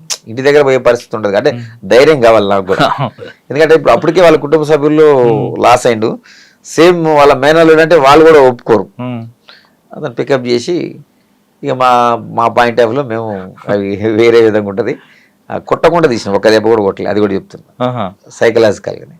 అంటే సీసీ కెమెరా చూపించుకుంటూ మాట్లాడాను. తర్వాత అతను ఫస్ట్ డినై చేస్తాడు, చేసినా అతను ఆన్సర్ చేయాలి కదా, హ్యాస్ టు ఆన్సర్, నీకేం కాదు నేను చెప్తామని. సరే కొన్ని రకరకాలు ఉంటాయి అంటే మనం హ్యూమన్ సైకాలజీ బిఎడ్లో కూడా చదివి ఉంటుంది, మీకు తెలిసి ఉంటుంది. ఆ హ్యూమన్ సైకాలజీ అంటే కొడితే పెద్ద విశేషం కాదు, మేము ఎవరిని కొట్టలే, కారు మనం బై క్వశ్చనింగ్ ఇంట్రాగేషన్. ఇంట్రాగేషన్ అంటే ఏమంటే మీరు కొడతారని అనుకుంటారు కాబట్టి జనరల్ ప్రజలు, అట్లనే దాన్ని ఒక్క దెబ్బ కూడా కొట్టకుండా అతని దగ్గర నుంచి ఇన్ఫర్మేషన్ తీసుకొని అక్కడ సీన్ ఆఫ్ అఫెన్స్ మనకి యాక్చువల్గా అట్లా ఉంటుంది, కొరాబరేట్ చేయాలి కేసుని. ఒక చాకు దొరుకుతుంది మనకి, ఏదైతే మర్డర్ జరిగిందో ఆ ప్లేస్లో ఆ చాక్ జరిగింది ఆ పిల్లోడు అతను అడ్మిట్ అయిపోతాడు. కానీ అతను చంపిందంటే వీళ్ళు ఎవరు నమ్మరు. అవునండి మావాడు బండి ఎక్కించుకోకపోవచ్చు కానీ ఎట్లా నమ్ముతారు, మీరు ఆ ప్లేస్ లో ఉన్నా కానీ నేను కూడా నమ్మను, ఏదో స్టోరీ చెప్తున్నారు పోలీస్ అనుకుంటారు, అంటే పోలీసులు కావాలని మా అబ్బాయిని ఇరికిస్తున్నారు అంటారు. అప్పుడు నేనేం చేసిన, ఇప్పుడు ఆ scene of offence videography photography అన్ని చేసిన ఫస్ట్ మర్డర్ అయినప్పుడు ఆ సీన్ లో మనకు ఒక చాకు దొరుకుతుంది, కూరగాయలు కట్ చేసే చాకు. అది ఎవరిదంటే ఆ పిల్లగాడి ఇంట్లో చాక్. అది మేము ఒక 4-5 చాకులు అక్కడ ప్లాన్ చేసి వాళ్ళ అమ్మని పిలిపిస్తాం, ఎవరైతే విక్టిమ్ ఉందో పిలిపించి చూపిస్తాం ఇవన్నీ చాకు, ఇది ఎవరి అమ్మ ఈ చాకులు అండి. అందులో నుంచి ఒక చాకు తీసి ఇది మాది అంటది. ఎన్ని రోజులు అయితే మిస్ అయిందంటే ఆ పిల్లగాడి వెళ్ళి నుంచి కనపడట్లేదు, ఇదే చాకుని వీడు తీసుకుపోయి అక్కడ మర్డర్ చేసిన తర్వాత ఎంత తేలికల నేరస్తుడు కూడా కొన్ని వస్తువులు అక్కడ వదిలిపెడతాడు, అంటే క్లూ వస్తాడు. ఇతను ఏం చేసాడు యాక్చువల్గా ఆ పిల్లోని పికప్ చేసాడు, ఆ చెట్ల కాడ కట్టేసి అన్నీ ఉంటాయి, కొన్ని ఫారెస్ట్ లెక్క ఉంటుంది, అందులో కట్టేసి పబ్లిక్ బూత్కి వచ్చి ఫోన్ చేస్తాడు. ఏది నాకు ఇన్ని పైసలు కావాలని డిమాండ్ చేస్తాడు. వాళ్ళ బావుకే చేస్తాడు. కానీ వాడికి వాయిస్ గుర్తుపట్టలే, అతను చేంజ్ చేసి మాట్లాడాడు. తర్వాత మళ్ళీ వాడికి ఏం డౌట్ వచ్చిందంటే, ఎస్ నేను డబ్బులు అడిగినా, మళ్ళీ నా ఇంటికి పోయిన తర్వాత నాన్న చెప్తా అంటాడు కదా, తీసుకొచ్చి ఫారెస్ట్లో కట్టేసిన కదా. వాడికి అప్పుడు అనుమానం వచ్చింది. ఫస్ట్ నేరం మొదలు పెట్టినప్పుడు అర్థం కాలేదు వానికి. తర్వాత ఏం డౌట్ వచ్చింది, ఒకవేళ నాకు పైసలు ఇచ్చిస్తారు, కానీ ఈ పిల్లగాడు రిలీజ్ చేస్తే ఇంటికి పోయిన తర్వాత నేను చెప్తా అంటాడు కదా, అమ్మ చెప్తా అంటాడు కదా. అందుకని అది తట్టుకోలేక వాడికి డౌట్ వచ్చి అప్పుడు చంపేస్తాడు కదా. అయ్యో, ఇంట్లో తీసుకొచ్చి కిడ్నాప్ చేస్తాడు. కత్తి కోసం ఇంటికి వస్తాడా? కత్తి కూడా మొదలు తీసుకోండి ప్లాన్ ప్రకారం. ఇంట్లో కత్తి కదా, వాడు అక్కడే ఉంటాడు కదా. వాడు వాళ్ళ ఇల్లు ఇద్దరు పక్క పక్క వెళ్ళి వాళ్ళ ఇంట్లో ఏదైతే కూరగాయలు కట్ చేసే చాకు ఉంటుందో ఆ చాకు పికప్ చేసుకొని ఈ పిల్లగాడు పికప్ చేసుకొని ఆ బండి ఎక్కించుకొని వస్తాడు. అంటే చంపేద్దాం ఉద్దేశం, బెదిరిద్దామని బెదిరించి పైసలు తీసుకుందామని. కానీ పైసలు వాడికి అప్పుడు డౌట్ వచ్చింది, ఏమని, ఎస్ నేను పైసలు తీసుకున్నాక వాడు ఆగాడు కదా, సో నన్ను తీసుకొచ్చి ఇక్కడ కట్టేసిందంటే వాళ్ళకి డౌట్ వస్తుంది కదా. అందుకని అప్పుడు అక్కడ డౌట్ వచ్చి చంపేస్తాడు, అనవసరం ప్రాణం తీస్తాడు. ఆ పిల్లడు చనిపోయాడు. అయ్యో కాదండి, పిల్లడు చంపొద్దు అని అంటాడు కదా మేనమామ కదా. అవును, అయినా కానీ వాడు థ్రోట్ కట్ చేసి చంపేశాడు పిల్లడు. చాలా బాధ అనిపించింది. కాకపోతే ఫైనల్గా మనం అతన్ని పట్టుకోవడం జరిగింది. అప్పుడు మనం ఈ చాకు ఇవన్నీ ఎవిడెన్స్ అని చూపించిన తర్వాత అప్పుడు వాళ్ళు కుటుంబ సభ్యులు లేదా ఎట్టి పరిస్థితుల్లో వాళ్ళకి అనుమానాలు. విచిత్రం ఏంటంటే ఈ పిల్లగాడిని ఎత్తడానికి చంపిన తర్వాత ఇతని బండి మీదనే వాళ్ళ మేనంతా తిరుగుతుంది, మొత్తం ఊరంతా తిరుగుతుంది పిల్లగాడిని ఎత్తడానికి. మీకు ఏమనిపించింది దీని తర్వాత? నేరం చేసి ఆ ఏజ్లోనే వాళ్ళ మేనత్తని ఎక్కించుకొని ఊరంతా తిరుగుతారు బండి వేసుకొని. కదండి చిన్నపిల్లాడు, మా అమ్మ వద్దన్న కొట్టడానికే చేతులు రావు కదా. వాడి తర్వాత వాడికి కన్విక్షన్ వచ్చిందండి. వానికి కూడా కన్విక్షన్ వచ్చింది. సార్ కరీంనగర్ తర్వాత ఎక్కడికి వచ్చారు? దాని తర్వాత నేను ఇంటెలిజెన్స్కి వచ్చాను, హైదరాబాద్కి ఇంటెలిజెన్స్కి వచ్చాను. దాని తర్వాత వచ్చి ఇక్కడ ఒక 5.5 years ఇంటెలిజెన్స్, మెయిన్ ఇంటెలిజెన్స్లో ఇదే వెస్ట్ జోన్ అంటే టోటల్గా జూబ్లీస్, బంజారీస్, పంజాగుట్ట, ఎస్ఆర్ నగర్, గోషామల్, ఆసిఫ్ నగర్ ఇదంతా వస్తుంది వెస్ట్ జోన్ అంటే. కరీంనగర్ తర్వాత ఎక్కువ కాలం వెస్ట్ జోన్లో పనిచేశారు మీరు? ఎగ్జాక్ట్లీ 5.5 years చేశాను. దాని తర్వాత ప్రమోషన్ వచ్చిన తర్వాత ఏసీపీగా ఫస్ట్ లా అండ్ ఆర్డర్ జూబ్లీలు చేశాను. దాని తర్వాత నెక్స్ట్ మళ్ళీ లా అండ్ ఆర్డర్ నుంచి ట్రాఫిక్. సార్ జూబ్లీస్ లో ఎలాగుంటుంది అన్న పరిస్థితి? ఎందుకంటే ఇక్కడ ఎక్యూజ్డ్ హై ఇన్ఫ్లుయెన్స్ ఉంటాడు, కంప్లైంట్ హై ఇన్ఫ్లుయెన్స్ ఉంటాడు. అసలు కంప్లైంట్ పొల్యూషన్ రాకముందే పలానా వ్యక్తి వస్తారని మీకు ఫోన్ వస్తుంది, వాడు పికప్ చేయకముందే పలానా మనోడే అని ఫోన్ వస్తుంది.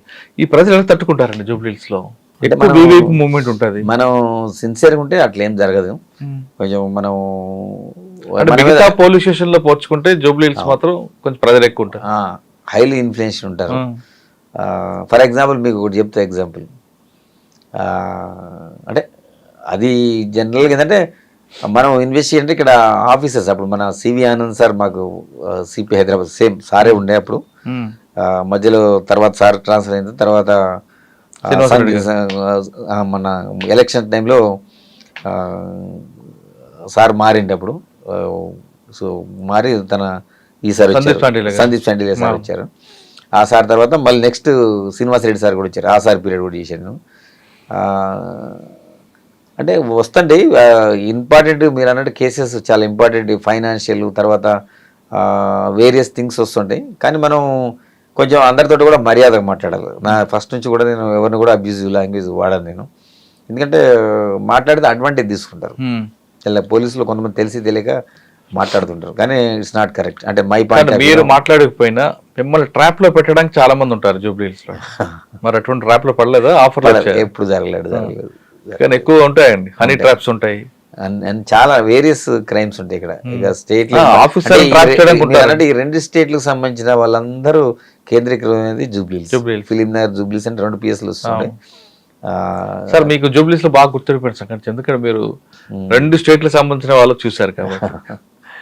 కేసు ఇన్వెస్టిగేషన్లో చాలా important. For example Lingotam Ram అని మన ఇక్కడ మన కృష్ణానగర్ దాంట్లో జరిగింది ఒకటి సంఘటన, ఇంపార్టెంట్ మర్డర్ కేసు. అంటే ఏసీపీ కంటే నాకు నేనే సూపర్వైజర్ ఆఫీసర్ కాబట్టి నైట్ నేను అప్పుడే ఇంటికి వెళ్ళిన తర్వాత 11 o'clock నాకు కాల్ వచ్చింది, ఒక మర్డర్ జరిగింది మన ఇక్కడ కృష్ణానగర్లో. అక్కడ వాళ్ళు అరౌండ్ అందులో ఒక అతను ఆ రాము అతన్ని ఒక ఇంటికి వస్తాడు. ఇంటికి వచ్చిన తర్వాత వాళ్ళ ప్లాన్ ప్రకారమే బయట నుంచి వచ్చి అటాక్ చేసి దాదాపు అందులో 14 మంది అక్యూలు ఇన్వాల్వ్ అయ్యారు. అతన్ని అంటే భయంకరంగా అతన్ని పెనిస్ కూడా కట్ చేస్తారు అందులో ఆ కేసులో. అంతే అందులో ఆ కోపం ఉంది అతను. దాదాపు ఆయన బాడీ మీద నాకు తెలిసి ఒక 140-142 ఉన్నాయి కత్తిపోట్లు. అది అంత భయంకరంగా చంపడం. ఎందుకంటే అంత కసి అతనికి ఏంటంటే యాక్చువల్గా అతను ఒక లేడీకి ఇష్టపడతాడు అతను, రాము అని అతను. ఇందులో ఉన్న నేరస్తుడికి కూడా ఒక అతనికి అదే లేడీతో సంబంధం ఉంది. అతను ఒక అక్యూడు. ఇంకొక అక్యూడు ఏంటంటే వీళ్ళందరూ కూడా అక్కడ మన హైదరాబాద్ అవుట్స్కట్స్లో సైబరాబాద్ లిమిట్స్లో అతను ఈ రాము అని ఇంకా వాళ్ళకి వేరే గ్యాంగ్, అతను వేరే స్టేట్ అంటే ఆంధ్ర నుంచి ఉన్నారు అక్యూళ్ళు, మన విజయనగరం నుంచి ఉన్నారు, తర్వాత వెస్ట్ గోదావరి నుంచి కూడా ఉన్నారు అందులో పార్టిసిపేట్ అక్యూళ్ళు. వీళ్ళందరూ అక్కడ తాడాట అని ఒక ఆట ఆడతారు, గేమ్ అక్కడ. అలా ఆ గేమ్ ఆడినప్పుడు వీళ్ళందరూ మామూలు గేములు వసూలు చేసుకుంటుంటారు అక్కడ ఆ తాడాట అన్నప్పుడు. అక్కడ ఆ విషయంలో వాళ్ళు డిస్ప్యూట్ అయ్యి ఈ రాము అని అతను వాడిని కొట్టిండు, బాగా కొట్టిండు. అంటే ఆల్మోస్ట్ వాడు డెత్ అవుతుండే అందులో ఉన్న ఒక అక్యూడు.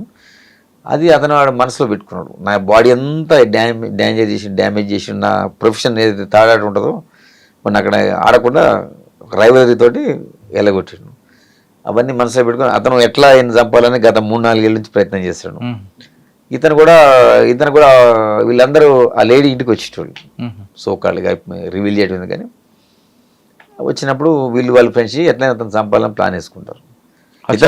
కలిపింది అమ్మాయి. Yes, exactly. కలిపిన తర్వాత అతను ఒకరోజు ఇంటికి, అంటే అతను ఎప్పుడు వచ్చినాక ఒక 4-5 నెంబర్ పెట్టుకొని వస్తాడు. లేడీ దగ్గరకు వస్తున్నారు కాబట్టి సింగిల్గా వచ్చినారు. జనరల్గా అతను మర్డర్ చేసే అవకాశం వాళ్ళకి దొరకట్లేదు. ఇతనికి ఉన్న వీక్నెస్ ఇది ఉన్నది కాబట్టి అక్కడికి వచ్చింది కాబట్టి ఆ రోజు సింగిల్గా వచ్చింది కాబట్టి వీళ్ళు కూడా చాలా ప్లాన్గా వస్తారు. అంటే 15 మంది అంటే నాట్ ఎ జూబ్, ఎందుకంటే జూబ్లీస్ అనేది ఇంపార్టెంట్. ఇక్కడ ఇంతమంది వచ్చి అటాక్ చేసి కాబట్టి మనం ఆ రోజు ఏదైతే సంఘటన జరిగిందో ఇమ్మీడియట్గా వచ్చేసి మనం వాళ్ళ ఎటోళ్ళు అటు పారిపోతారు. మనం సైంటిఫిక్గా ఆ నైటే మనం పికప్ చేయడం జరిగింది మెయిన్ అక్యూల్ని.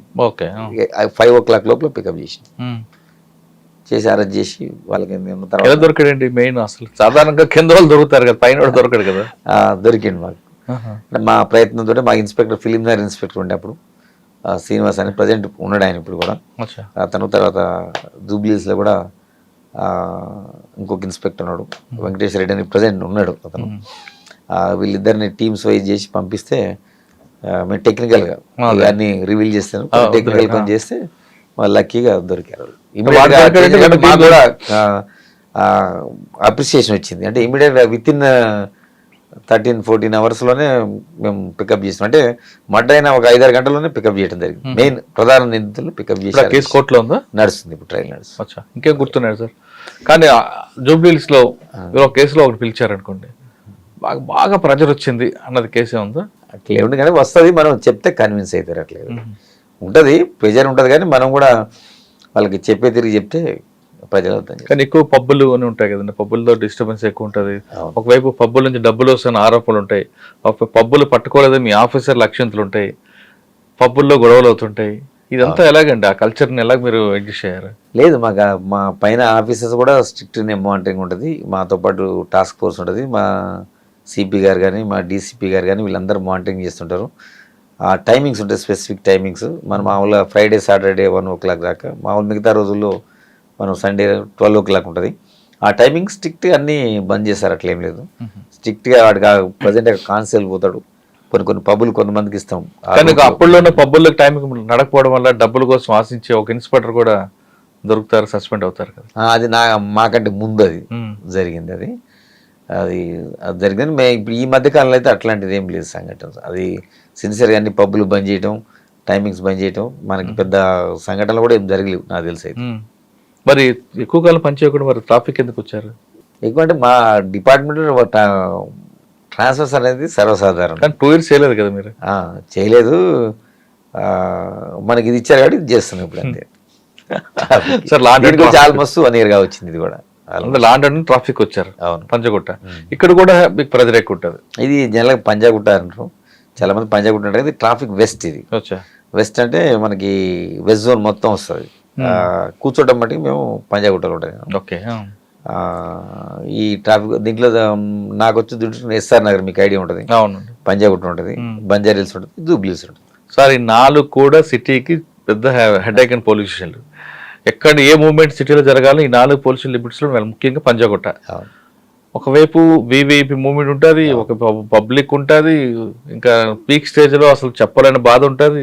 ఒకసారి ఒక జామ్ అయిందంటే 2-3 కిలోమీటర్లు ఈజీగా ఆగిపోతుంది. ఎలాంటి దీన్ని కంట్రోల్ చేస్తున్నారు ఇక్కడ? మెయిన్ నేను ఫస్ట్ మీకు అడిగాను, మీకు పబ్లిక్ ట్రాఫిక్ సెన్స్ ఉందా లేదా? ఉన్నది, హైదరాబాద్లో ఉన్నది. నేను వేరే సిటీస్ కూడా నాకు ఐడియా ఉన్నది, తిరిగాను. మనం అనుకుంటాం కానీ హైదరాబాద్లో మంచిగా ఉన్నది. ఇంతకుముందు మా సిపి ఆనంద్ సార్ కూడా చాలా ఎక్స్పీరియన్స్డ్ థింగ్, ఎందుకంటే ఆ సార్కి ట్రాఫిక్ మీద చాలా, ఆయన ట్రాఫిక్ లో 4 years చేశారు. ఎస్, ఎగ్జాక్ట్లీ అవగాహన ఉంది. మాకు చాలా వ్యాలిడ్ పాయింట్స్ చెప్తారు. అదేవిధంగా మా ట్రాఫిక్ అడిషనల్ కమిషనర్ విశ్వప్రసాద్ గారు, అదేవిధంగా ప్రజెంట్ డీసీపీ గారు రాహుల్ రెడ్డి గారు, వీళ్ళందరూ కూడా టీం వర్క్. మాకు ఏదన్నా సజెషన్స్ తనకున్న ఎక్స్పీరియన్స్ తోటి. మీకు వాళ్ళ సుపీరియర్స్ ఎలాంటి గైడెన్స్ ఇచ్చినా మీరు ఇంప్లిమెంట్ చేసినా పబ్లిక్ సపోర్ట్ లేకపోతే మీరేం చేయగలరు?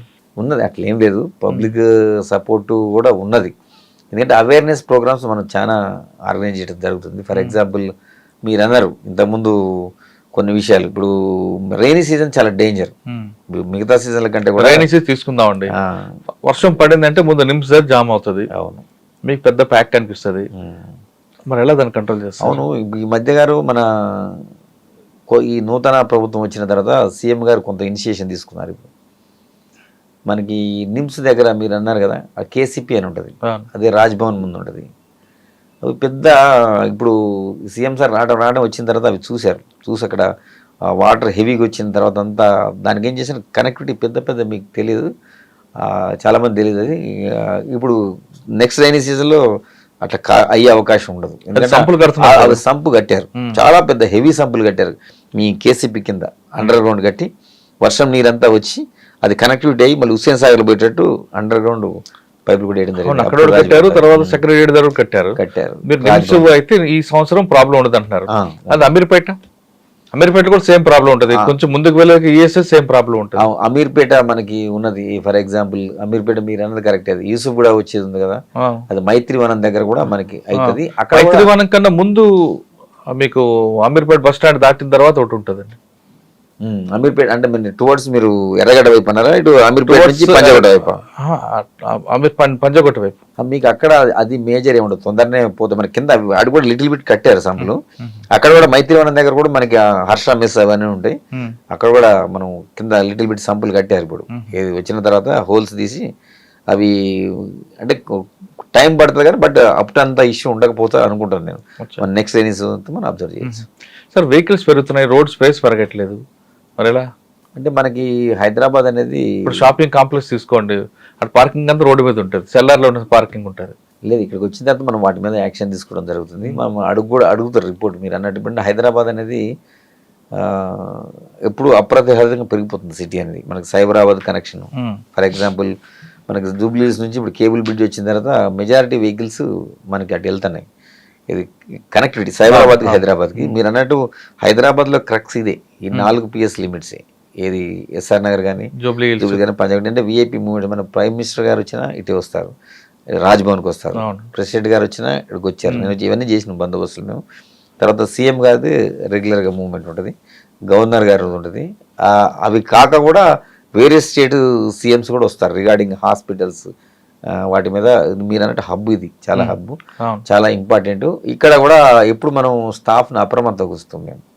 ఈ సిగ్నల్స్ కూడా మనం మీరు అన్నట్టు స్టాప్ లైన్స్, తర్వాత ఈ ఓవర్ స్పీడింగ్, తర్వాత సిగ్నల్ జంపింగ్, వీటన్నిటి మీద కూడా మనం రెగ్యులర్గా వాచ్ పెడుతున్నాం, ఫైన్స్ వేస్తున్నాం. పబ్లిక్ కూడా అవేర్నెస్ కొన్ని ప్రోగ్రామ్స్ మనం కండక్ట్ చేయడం జరుగుతుంది. దాంతో మనకి ఈ విఐపి మూమెంట్స్లో కూడా అప్పటి లెక్క పాత రోజుల లెక్క మనం ఆపుతాం. ఈ సీఎం గారు వచ్చిన తర్వాత స్పెసిఫిక్గా సిపి గారు చెప్పడం జరిగింది, విఐపీస్ ఎవరు కూడా అంటే అంతకుముందు మొత్తం కంప్లీట్ ఆపేది. అట్లా కాకుండా ఇప్పుడు సెమీ గ్రీన్ చేస్తున్నాం. కొన్ని వెహికల్స్ ఉంటూనే ఉంటాయి వాళ్ళ రూట్లో కూడా. అచ్చా.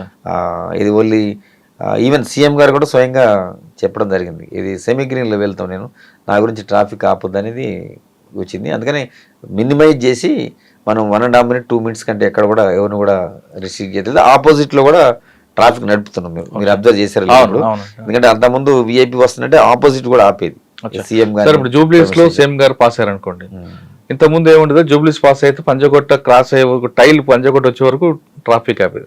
ఇప్పుడు ఎక్కడ ఆపుతున్నారు, ఎన్ని కిలోమీటర్ ఆపుతారు, ఎన్ని కిలోమీటర్ దానికి ఓపెన్ చేస్తారు? ఫర్ ఎగ్జాంపుల్ మనం సీఎం గారు జూబ్లీ చెక్ పోస్ట్ పాస్ అయ్యారు. ఎగ్జాక్ట్లీ నేను అదే చెప్పబోతాను మీకు. సీఎం గారు అక్కడ లెఫ్ట్ అయింది అనుకోండి, ఇక్కడ జూబ్లీస్ లో రెసిడెన్స్ దగ్గర అక్కడ కేబుల్ బ్రిడ్జ్ ఉంటుంది, దాన్ని ఆపుతాం. జస్ట్ ఆయన 45 జంక్షన్ ర్యాంక్లో అది రిలీజ్ చేసేస్తాం. అతను 45 జంక్షన్ నుంచి సీఎం సార్ కాన్వాయ్ మనం ఫర్ ఎగ్జాంపుల్ చెక్ పోస్ట్ వచ్చింది అనుకో, ఆ 45 రిలీజ్ చేస్తాం బ్యాక్ ఏమంటే జస్ట్ చెక్ పోస్ట్ నుంచి అతను ఎన్టీఆర్ భవన్ రాంగ్లోనే కాన్వాయ్ మేము మళ్ళీ ఇది ఇక్కడ వెనక ఎన్టీఆర్ భవన్ రాకముందు పంజగుట్ట ఆపుతారా, ఎన్టీఆర్ భవన్ వరకు ఆపుతారా? ఎన్టీఆర్ భవన్ వరకు అంటే ఒక్కొక్క జంక్షన్ ఆపుతున్నాం. 4-5 జంక్షన్ ఎగ్జాక్ట్ 4-5 జంక్షన్లు నాకు తెలిసి ఒక 10-15 నిమిషాలు ఆపేదా. ఇప్పుడు నాట్ 1.5 minutes 2 minutes అంతే. అది కూడా జంక్షన్ టు జంక్షన్. సేమ్ గారు కూడా కోఆపరేట్ చేస్తున్నారు బాగా ఎందుకంటే ప్రజలు బాగా ఇబ్బంది పడుతున్నారు. దీన్ని ఆపటం వల్ల మినిమైజ్ చేయాలి. అవసరమైతే నేను ట్రాఫిక్లో కూడా పోతాను ఒక్కోసారి. సార్ మమ్మల్ని ఎప్పుడైనా ట్రాఫిక్లో వెహికల్స్ వచ్చినా కానీ సీఎం గారు అది ఇప్పుడు ఉదయం 8 గంటలకు డ్యూటీ ఎక్కారు మీ వాళ్ళు. అసలు ట్రాఫిక్ పోలీస్ అనేది ఫేస్ ఆఫ్ పోలీస్. ఫస్ట్ మనం అక్కడ నుంచి స్టార్ట్ అవుద్ది. మిగతా లా అండ్ ఆర్డర్ అనేది సెకండరీ ఉంటారు. Face of police and traffic. అటువంటి ట్రాఫిక్ వాళ్ళకి మీ మెన్ గురించి పొద్దున్న డ్యూటీకి మధ్యాహ్నం 8 hours దాటిన తర్వాత 8 hours దిగిపోవడానికి ఉంటుంది. వాళ్ళు ఒక్కొక్కసారి 12 గంటలు చేస్తారు, 14 గంటలకు చేసే రోజులు కనిపిస్తాయి. వాళ్ళకి ఫస్ట్ వచ్చినప్పుడు ఉన్నంత బలం క్రమేపీ తగ్గుతుంది. ఏ మనిషికని తగ్గుతుంది, అందులో వాళ్ళకి ఇంకా ఎక్కువ తగ్గుతుంది. రకరకాల హారన్లు, రకరకాల వ్యక్తులు, రకరకాల మనుషులు, ఆర్గ్యుమెంట్స్. వాళ్ళు ఆ స్టేజ్కి వచ్చిన తర్వాత ఏదో ఒక వ్యక్తి చిన్న తప్పు చేశాడు అనుకోండి, వెంటనే వాళ్ళకి ఛార్జ్ మేము ఇవ్వడం ఎంతవరకు న్యాయం అంటారు? అంటే ఇప్పుడు మనకి ఏంటంటే ఇప్పుడు మిగతా ఇప్పుడు అదే చెప్తున్నాను. ఇప్పుడు లా అండ్ ఆర్డర్లో ఉన్నది అనుకోండి, టైమింగ్స్ ఏమి ఉండదు. ఏదైనా ఇష్యూ అయితే ఇమీడియట్గా ఎనీ టైం రావాల్సింది. ఇక్కడ మన ట్రాఫిక్ ఏంటంటే మీరు అన్నట్టు కొంత సిపి గారు అది ఆలోచన చేసుకొని వాళ్ళకి ప్రభుత్వాన్ని కన్విన్స్ చేసి 30% శాలరీ కూడా వాళ్ళకి ఎక్కువ. మార్నింగ్ 8 to 2 o'clock ఉంటుంది వాళ్ళకి డ్యూటీ. తర్వాత వాళ్ళు దిగి వెళ్ళినంటే నెక్స్ట్ డే 2 o'clock అవుతుంది. అంటే మధ్యలో రెస్ట్ కూడా దొరుకుతుంది వాళ్ళకి. కాబట్టి ఏంటంటే ప్రజలకి లాభం చేకూర్చాలంటే వాళ్ళకి రెస్ట్ కూడా చూసుకుంటా మనము సిగ్నల్స్ మీదే ఎక్కువ డిపెండ్ అవుతుంది. Signals functioning important. వీళ్ళు చేసుకుంటుంటారు. ఒకవేళ వీళ్ళున్నాక మనం దానికి తగ్గట్టు మనం అంబరిలాస్ ఈసీపీ గారు ఆలోచన అంబరిలాస్ కూడా కొన్ని ఎరెక్ట్ చేయడం జరిగింది. ఏదైనా కావాలన్నా కూడా దాంట్లో కూర్చొని కొంచెం కరెక్ట్ సార్. మీరు ఎంత చేసినా మంచినీళ్ళు వాటర్, సమ్మర్లో అయితే వాటర్ బాటిల్ ఇస్తారు, గ్లూకోన్ బాటిల్ ఇస్తారు, బటర్ మిల్క్ కూడా ఇస్తారు, అన్నీ ఇస్తారు. కానీ ఉదయం 8 గంటలకు వచ్చినప్పుడు అంత ఓపిక్గా ఉన్న ఆయన క్రమేపీ తగ్గుతుంది. ఏ మనిషికని తగ్గుతుంది. ఆ టైంలో వచ్చి ఒక ప్రతి వెహికల్ కూడా ఆపితే ఆర్గ్యుమెంట్ ఎక్కువ ఉంటుంది. ఆర్గ్యుమెంట్లో ఎక్కడో కొంచెం బరస్ట్ అవుతారు. అది పట్టుకొని వెంటనే ఛార్జ్ మెమో ఇస్తే వాళ్ళ మొరాలిటీ దెబ్బతింటది కదా. ఛార్జ్ మెమో ఏమి ఇయ్యరు. అంటే కంప్లైంట్ చేస్తే దాంట్లో ఇంటెన్సిటీ చూస్తాం మనం. అతను యాక్సిడెంటల్గా అనడా లేకపోతే వేరే విధంగా బిహేవ్ చేసిండా, ఆ ఇద్దరు సందర్భాన్ని మనం విచారణ చేయమంటారు మమ్మల్ని కూడా. అట్లా ఉన్నప్పుడే మనం ఫెరోషియస్ ఉన్న వాళ్ళనే మనం యాక్షన్ తీసుకుంటాం. కానీ ఏదో మీరు అన్నట్టు కొంచెం అలసిపోయి కావాలని ఇంటెన్షనల్గా ఇబ్బంది పెట్టకుండా యాక్సిడెంటల్గా అయినప్పుడు మనం కూడా సాఫ్ట్గా తీసుకుంటాం. వచ్చిన వ్యక్తి ప్రతి వెహికల్ కూడా ఆపగానే ముందు ఆర్గ్యుమెంట్ చేస్తాడు కదా, తప్పు ఒప్పుకొని మాట్లాడు. నీ పేరు నువ్వు ఏ పోస్ట్ నీకు ట్రాన్స్ఫర్ చేస్తా, ఇన్ని రకాలుగా అన్ని ఇరిటేషన్ తెప్పిస్తాడు. పోలీస్ అన్నప్పుడు పేషెన్స్. మీకు ఇటువంటి సంఘటనలు ఎదురయ్యా? జరుగుతుంది. ఆర్గ్యుమెంట్ చేస్తారు. చేసినప్పుడు మేము ఎప్పుడు చెప్తాం మా స్టాఫ్ కూడా ఎప్పుడు కూడా స్మైలింగ్ ఫేస్ తోటి ఆన్సర్ చేయండి. వాళ్ళు మనకు శత్రువులు కాదు కదా, వాళ్ళు వైలేటర్స్, వాళ్ళు నేరస్తులు కాదు. మా సిపి సార్ పైన చెప్తాడు, నేను కూడా చెప్తా. వాళ్ళంతా రూల్స్ వైలేట్ చేస్తున్నారు, but they are not offenders. Basically మనం ఆ కోణంలో వాళ్ళని చూడాలి. ఎవరైతే ఆర్గ్యుమెంట్ చేసే వాళ్ళు దే ఆర్ నాట్ అఫెండర్స్, నేరస్తులు కాదు. మీకు ఈ వర్డ్ అర్థమై ఉంటుంది. వాళ్ళు ఓన్లీ వైలేటర్స్. వైలేట్ చేస్తున్నారు కాబట్టి వాళ్ళని మనం ఎడ్యుకేట్ చేయాలి. మీరు కొంచెం సాఫ్ట్ కార్నర్ వెళ్తారు. వైలేటర్స్ కాదు, వాళ్ళు ఎఫెండర్స్ కాదు, ఓన్లీ వైలేటర్స్. ఇవాళ వైలేటర్ రేపు ఎఫెండర్ అవుతాడు కదా. అయితే అట్లాంటి దాంట్లో మనం కేసు రిజిస్టర్ చేపిస్తాం, మనం దేశంపై కంప్లైంట్ లాడ్జ్ చేపిస్తాం. అన్నెసెసరీగా మనం ఫిజికల్గా ఎవరైనా అటాక్ చేసి, ఫర్ ఎగ్జాంపుల్ మీరు డ్రంక్ అండ్ డ్రైవ్ ఉంటుంది, పోలీస్ మేజర్గా మోర్ ఇంపార్టెంట్. డ్రంక్ అండ్ డ్రైవ్లో కూడా కొంతమంది మీరు అన్నట్టు ఆ కోణంలో బాగా ఇబ్బంది పడతారు, హై లెవెల్ పోతారు. పోయినప్పుడు అందుకనే మాకు అందరు కూడా కెమెరాస్ ఉంటాయి, బాడీ ఓన్ కెమెరాస్ ఉంటాయి, అందులో రికార్డ్ అవుతుంది ప్రతిదీ. ఎగ్జామిన్ చేస్తాం. అతను తాగిన దిగిపోయిన తర్వాత అతనికి తెలిసిపోతుంది అంతా. అప్పుడు కొద్దిసేపు సార్ ఒక సంగతి చెప్పండి, ముందు తాగినప్పుడు ఆవేశం నుండి తాగిన తర్వాత దిగిపోయిన తర్వాత ఎలా మాట్లాడు అంటే పేరు రివీల్ చేయకుండా చెప్పండి ఒకటి. నేను చూసిన పెద్ద పెద్ద వాళ్ళు కూడా మంచిగా. నేను రీసెంట్గా ఒక డాక్టర్ చూసిన, అతను డాక్టరే 31st అప్పుడు దొరికిండు. డ్రంక్ అండ్ డ్రైవ్లో దొరుకుతాడు. డ్రంక్ అండ్ డ్రైవ్ మీరు అన్నిటికంటే డేంజర్, అంటే మీరు ఇంతకుముందు కూడా మాట్లాడుకున్నాం మనం, అన్నిటికంటే డేంజర్ డ్రంక్ అండ్ డ్రైవ్. ఎందుకంటే అతను డ్రంక్ చేసిన తర్వాత అతనికి పని చేయదు, అంటే కొంచెం అదొక స్టేటస్లో పోతాడు. అప్పుడు డ్రైవ్ చేస్తే ఇప్పుడు నా పిల్లలు ఉండొచ్చు, మీ పిల్లలు ఉండొచ్చు, మన కుటుంబ సభ్యులు ఇంకెవరైనా కావచ్చు, వాళ్ళు ఏం చేయని తప్పుకి ఇతను చేసిన ర్యాష్ డ్రైవింగ్ తోటి బలైపోతే ఒక లైఫ్ పోతుంది. మనిషి ఇంకేదైనా మనం తెచ్చేది కదా, లైఫ్ అనేది తెచ్చేయలేము. అందుకనే ప్రభుత్వాలు కూడా ఆలోచించి డ్రంక్ అండ్ డ్రైవ్ సీరియస్ స్ట్రిక్ట్గా ఇంప్లిమెంట్ చేస్తున్నారు. కాబట్టి నేను చెప్తున్నా, చదువుకున్న వాళ్ళు, ఎడ్యుకేటెడ్, అంతా నాలెడ్జ్ ఉన్న వాళ్ళు కూడా కొన్ని తప్పులు చేస్తుంటారు. అతను ఇట్లా చేస్తుంటారు కొంతమంది. ఏంటంటే అక్కడ దాకా డ్రైవింగ్ చేసుకుంటూ వస్తారు, వచ్చిన తర్వాత ఆ పోలీస్ ఆడు చెక్ చేస్తుందంటే అమ్మటే వాళ్ళ వైఫ్ను కూర్చోబెడతారు, ఆమె దాగపోతే చేంజ్ చేస్తారు. మేమేం చేస్తామంటే జనరల్గా వీళ్ళు ఏమనుకుంటారంటే ఇక్కడే చెక్ చేస్తున్నారు అనుకుంటారు, కానీ మేము సీక్రెట్ వెనక కూడా పెడతాం. మేము కొంతమంది పబ్లిక్లో కొంతమంది అక్కడ కెమెరా ఇచ్చి పెడతాం. అట్లా వచ్చి 100 మీటర్లకు అవతల రెండు పెడతాం. అది తెలియదు. అది అంటే నేను ఇంతకుముందు నక్సలిజం కూడా ఎక్స్పీరియన్స్ చెప్తాను కదా. అట్లా వెహికల్ చెకింగ్ చేసినప్పుడు మేము ఆ దూరంగా కూడా పెడతాం, వెనకాల కట్ ఆఫ్ అంటారు దాన్ని, ఆ కట్ ఆఫ్ లో కూడా పెడతాం. వీళ్ళకి అవేర్నెస్ ఉంటుంది కదా, వచ్చి టక ఆర్గ్యూ చేస్తారు. అప్పుడే నేను నడపలేదు బండి, మా వైఫ్ నడిపింది, అట్లా జరిగింది. నిజంగా నా వైఫ్నే పెట్టింది పాపం. అట్లా ఒకటి కాదు, చాలా చూసి నేను. అయితే దొరికిన తర్వాత నేను నో సార్ నేను నడపలేదు అంటాడు. మనం బాబు మీరు డాక్టర్ గారు మీరు నడిపారు, ఎందుకు అబద్ధం ఆడతారంటే లేదు సార్ అంటాడు. వాళ్ళ పైన మా సుపీరియర్స్ కూడా కంప్లైంట్ చేస్తారు. వాళ్ళు కూడా మా వాళ్ళు ఏమైనా తప్పు పెట్టారని వాళ్ళకి డౌట్ ఉంటుంది. ఇవాళ రేపు టెక్నికల్ ఆధారాలు ఉన్నాయి. ఫర్ ఎగ్జాంపుల్ మనం ఏం చేస్తాం, సీసీ ఫుటేజ్ కలెక్ట్ చేస్తాం. ఇప్పుడు అతను జర్నీ ఎక్కడ స్టార్ట్ అవుతుంది, ఒక హోటల్ నుంచి స్టార్ట్ అవుతుంది. ఆ హోటల్ కూడా తెప్పించింది. ఆ హోటల్లో బండి స్టార్ట్ అయినప్పుడు ఎక్కుతాడు కదా వెహికల్, ఎక్కుతాడు. తర్వాత ఇక్కడ మారింది ఉంటుంది కదా, ఇక టెక్నికల్ గా కళ్ళ ముందు చూపించిన తర్వాత అప్పుడు దండం పెడతాడు, తప్పేం సార్ అంటే మరి ఎందుకు జరిగిందేమో జరిగింది, మీరు వైలేట్ చేశారు, మీరు ఇంకా నేరం చేయలే, మీరు వైలేట్ చేశారు కదా. అదే అంటాను నేను. మరి ఇది ఏంటి డాక్టర్ గారు, మరి ఇంతమందికి మీరు ప్రాణం పోసింది అంటారు కదా, మరి అంటే సరే సార్ తప్పైంది అని మీ ఒకటి అడిగారు కాబట్టి ఎగ్జాంపుల్. అంటే ఆ లెవెల్ మనుషులు కూడా ఆ టైంలో కొన్ని అట్లా జరిగిన సంఘటనలు. మీకున్న అనుభవంలో అంటే దాదాపు సంవత్సరం అవుతుంది, 1 year ఆల్మోస్ట్. అమ్మాయిలు కూడా తాగి దొరుకుతుంటారు కదా, వాళ్ళతో ఎలాంటి ఇబ్బందులు ఉంటాయి? అంటే జనరల్గా మేలు లేక వాళ్ళు కూడా ఏంటంటే కొంచెం ఆర్గ్యుమెంట్ చేస్తారు, నేను నడపలేదను, నడిపిందను, తాగలేదను, తొందరగా మనం ఊదమని చెప్తాం కదా, వాళ్ళు సహకరించరు.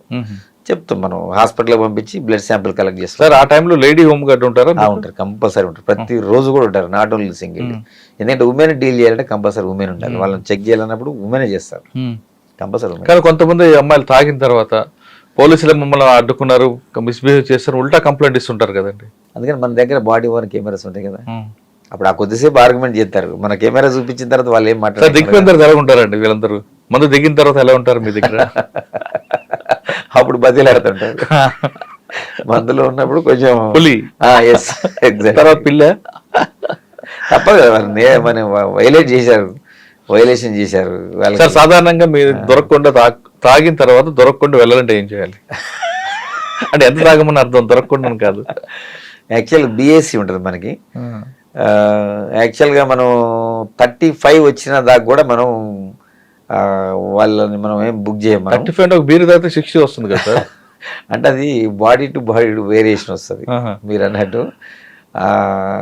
అది మనం సైంటిఫిక్ గా ఫిక్స్ చేశారు హ్యూమన్ మనిషిని అంటే బట్టి. మనలో బాడీ హీట్ బట్టి కూడా జనరేట్ అది ఎందుకంటే ఇప్పుడు దాని తర్వాతే వాడు బ్రెయిన్ కరెక్ట్ గా ఉండదు, అప్పుడు యాక్సిడెంట్ చేసే అవకాశం ఉంటుంది అని చెప్పేసి మనం అక్కడికి ఫిక్స్ చేశారు దాన్ని. 35 వచ్చినా కానీ మీకు ఏం పంపించేస్తారు. 36 వచ్చింది అనుకో తప్పదు బుక్ చేస్తారు. కానీ కొంతమంది 70, 80, 90 వస్తుంటాయి. అంటే దాన్ని బట్టి ఉంటుంది. మనం మీరు అన్నట్టు అక్కడ కోర్టుకు పంపించిన తర్వాత మనకి 200 క్రాస్ అయింది అనుకోండి, 100 క్రాస్ అయింది అనుకోండి, అప్పుడు 2-3 రోజులు జైలు శిక్ష పెరుగుతుంది. అప్పుడు మనకి 100 లోపు అయితే వాళ్ళకి జస్ట్ మేజిస్ట్రేట్ కూడా ఫైన్ వేస్తారు. సార్ కొంతమంది ఆర్గ్యుమెంట్ ఏం చేస్తారంటే, నేను ఉదయం తాగాను పోలీసులు రాత్రి చెక్ చేశారు, లేదు నిన్న తాగాను ఇవాళ రాత్రి చెక్ చేశారు, నేను ఇవాళ అసలు తాగలేదు అంటారు. అంటే నిన్న తాగింది కూడా బాడీలో ఉంటుందా? ఉంటుంది. కొంతమందికి ఉంటుంది. కొంతమంది బీర్ తాగేవండి, బీర్లో వాటర్ కలుపుకొని తాగి ఆయన పట్టుకున్నారంటారు. ఆయన మిషన్ ఇంపార్టెంట్ కదా, మన బ్రీత్ అనలైజర్ ఇంపార్టెంట్. ఇప్పుడు అతను చెప్పడం ఆర్గ్యుమెంట్ వేరు, మన బ్రీత్ అనలైజర్ లో వస్తే మనమేం కూడా ఏం చేయలేదు కదా, రికార్డెడ్ అది.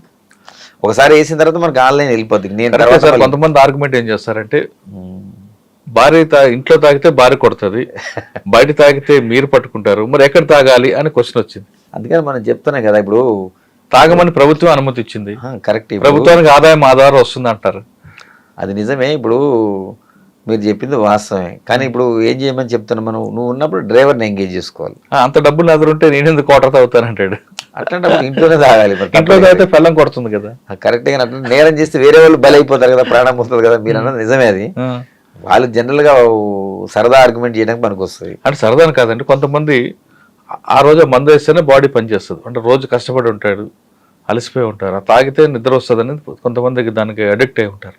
అటువంటి వాళ్ళకి ఇది తప్పదు, వాళ్ళు ఇంటికి పోయి లేదు నడుచు కూడా పోవాలి కాదు, నడుచుకొని వెళ్తే మరి స్టెప్స్ మరి వేరే మార్గం లేదు కదా, వాళ్ళు నడుచుకుంటూ పోతేనే సేఫ్ సైడ్ మనకి. డ్రంక్ అండ్ డ్రగ్స్ కాస్త పక్కన పెడతాం.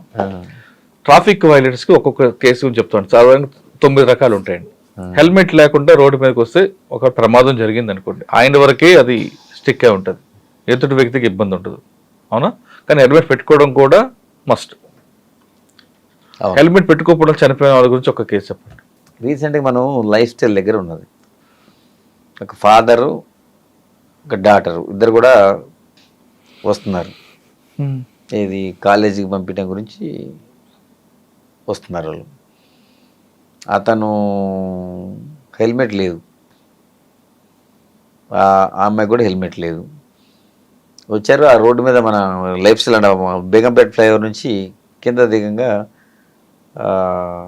పడిపోయారు. పడిపోయిన తర్వాత వెనక నుంచి వేరే 4 వీలర్ వచ్చింది, వాళ్ళకి తెలియదు కదా.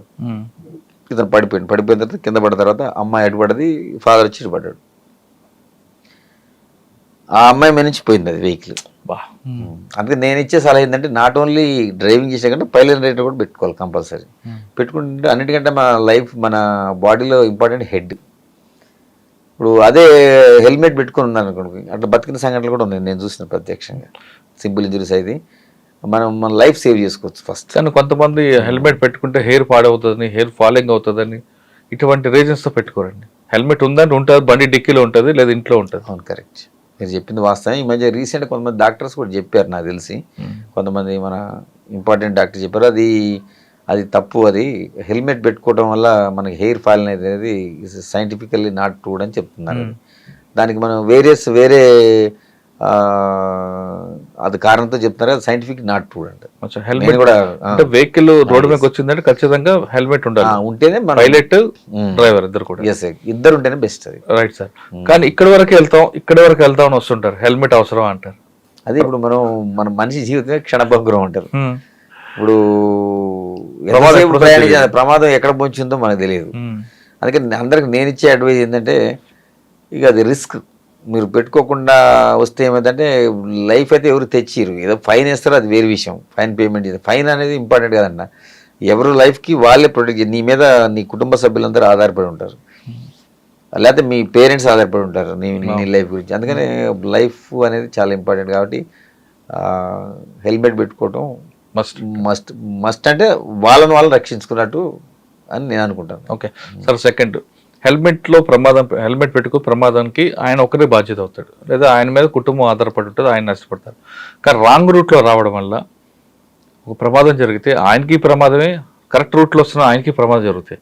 దీనికి సొల్యూషన్ ఏంటి? అందుకని మనం యాక్చువల్గా రాంగ్ రూట్లో వచ్చిన మా సిపి సార్ కూడా ఈ మధ్య సీరియస్గా పెట్టారు. వాళ్ళ వెహికల్ సీజ్ చేయండి, తర్వాత కొంచెం వాళ్ళ కౌన్సిలింగ్ చేయండి అని. ఎందుకంటే మీరు అన్నది చాలా వాస్తవం. అది మనం జూబ్లీ చెక్ పోస్ట్ 2-3 సార్లు అయినాయి సంఘటనలు అక్కడ ఎక్కువ సార్ అసలు. ఎగ్జాక్ట్లీ ఎన్టీఆర్ ట్రస్ట్ భవన్ నుంచి రాంగ్ రూట్లో వస్తుంది. ఎస్, అక్కడ చెక్ పోస్ట్ దగ్గర కొంతమంది ఏంటంటే వైలేట్ చేసి అది మీరు అన్నట్టు సిగ్నల్ జంపింగ్ ఒకటి రాంగ్ డైరెక్షన్ కూడా వస్తుంది. అన్నట్టు స్పెషల్ డ్రైవ్ పెడతాం మేము అక్కడ.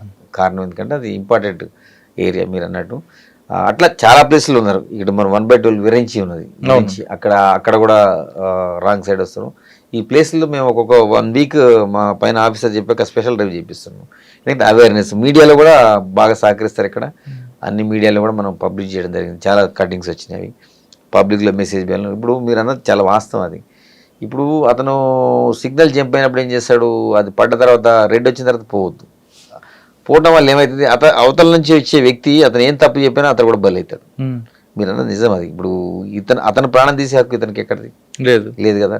అందుకని ఇది మనం మీ మీడియా ద్వారా కూడా ఈ అవేర్నెస్ రావాలంటే మేము చెప్తాం. మీడియా కూడా చాలా కీలక పాత్ర పోషిస్తుంది ఈ విషయంలో. ఎందుకంటే అవేర్నెస్ తీసుకురావాలి ఈ ప్రజల్లో, కానీ తర్వాత పేరెంట్స్ కూడా అవేర్నెస్ తీసుకురావాలి. ఆ పిల్లలు ఇట్లా ర్యాష్గా ఇది రాంగ్ సైడ్ డ్రైవింగ్ కానీ ఇది కానీ చాలా అది మీరు చాలా స్పష్టంగా చెప్పారు ఇందాక.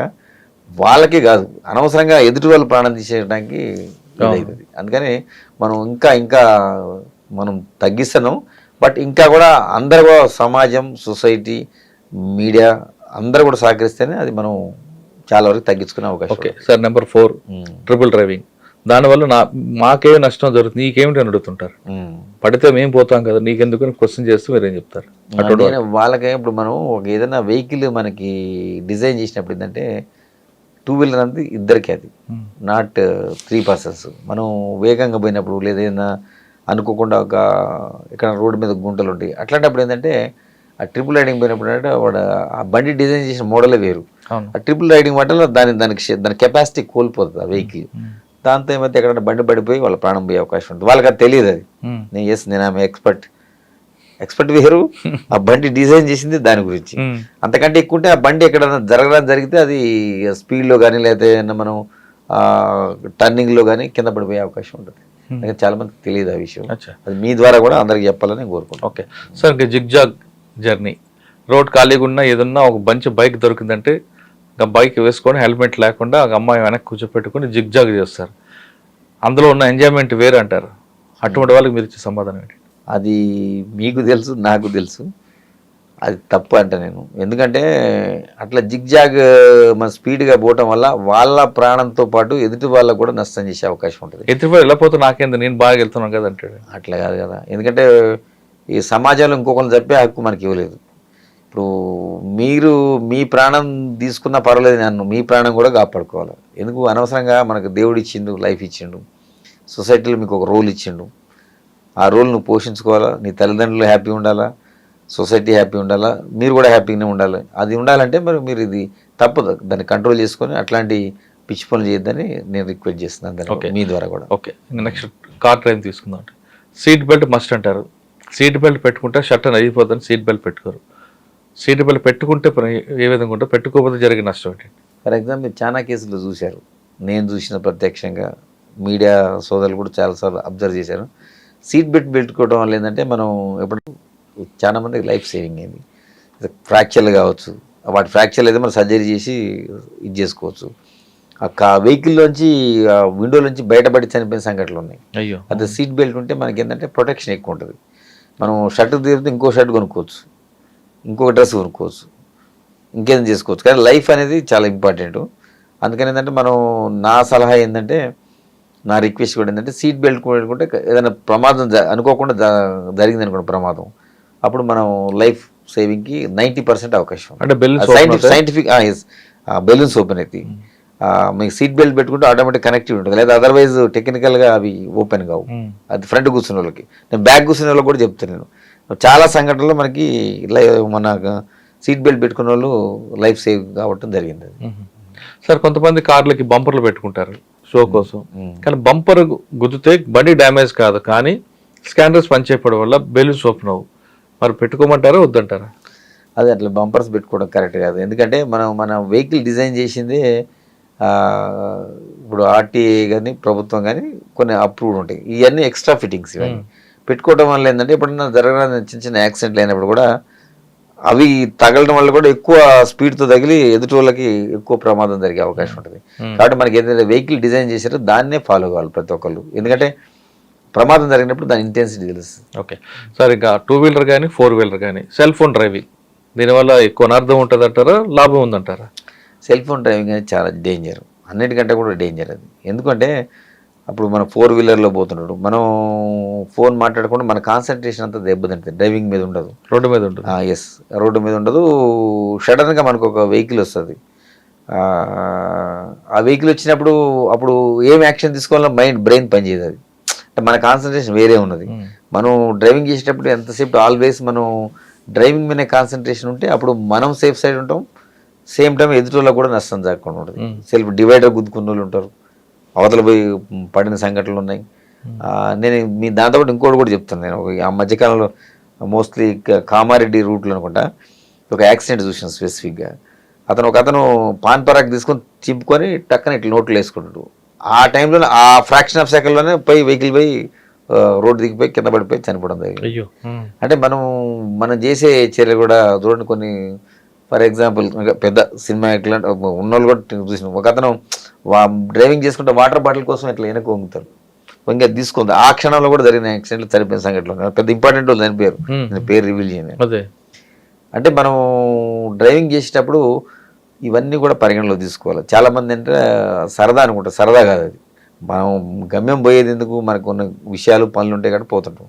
కాబట్టి దాన్ని దృష్టిలో పెట్టుకొని మనం డ్రైవింగ్ చేయాలి, కానీ సరదా అనేది ఎప్పుడు మంచిది కాదు. ఎందుకంటే ఎవరికైనా మనతో పాటు ఎదుటి కూడా ఇబ్బంది అవుతుంది. సార్, హైదరాబాద్లో ఎక్కువ ట్రాఫిక్ ఉంటుంది, జామ్లు అవుతుంటాయి సాధారణంగా. ఇదేది ఇంట్లో ఒక వెహికల్ డాష్ ఇచ్చాయనుకోండి, చిన్న ఇష్యూ అవుతుంది.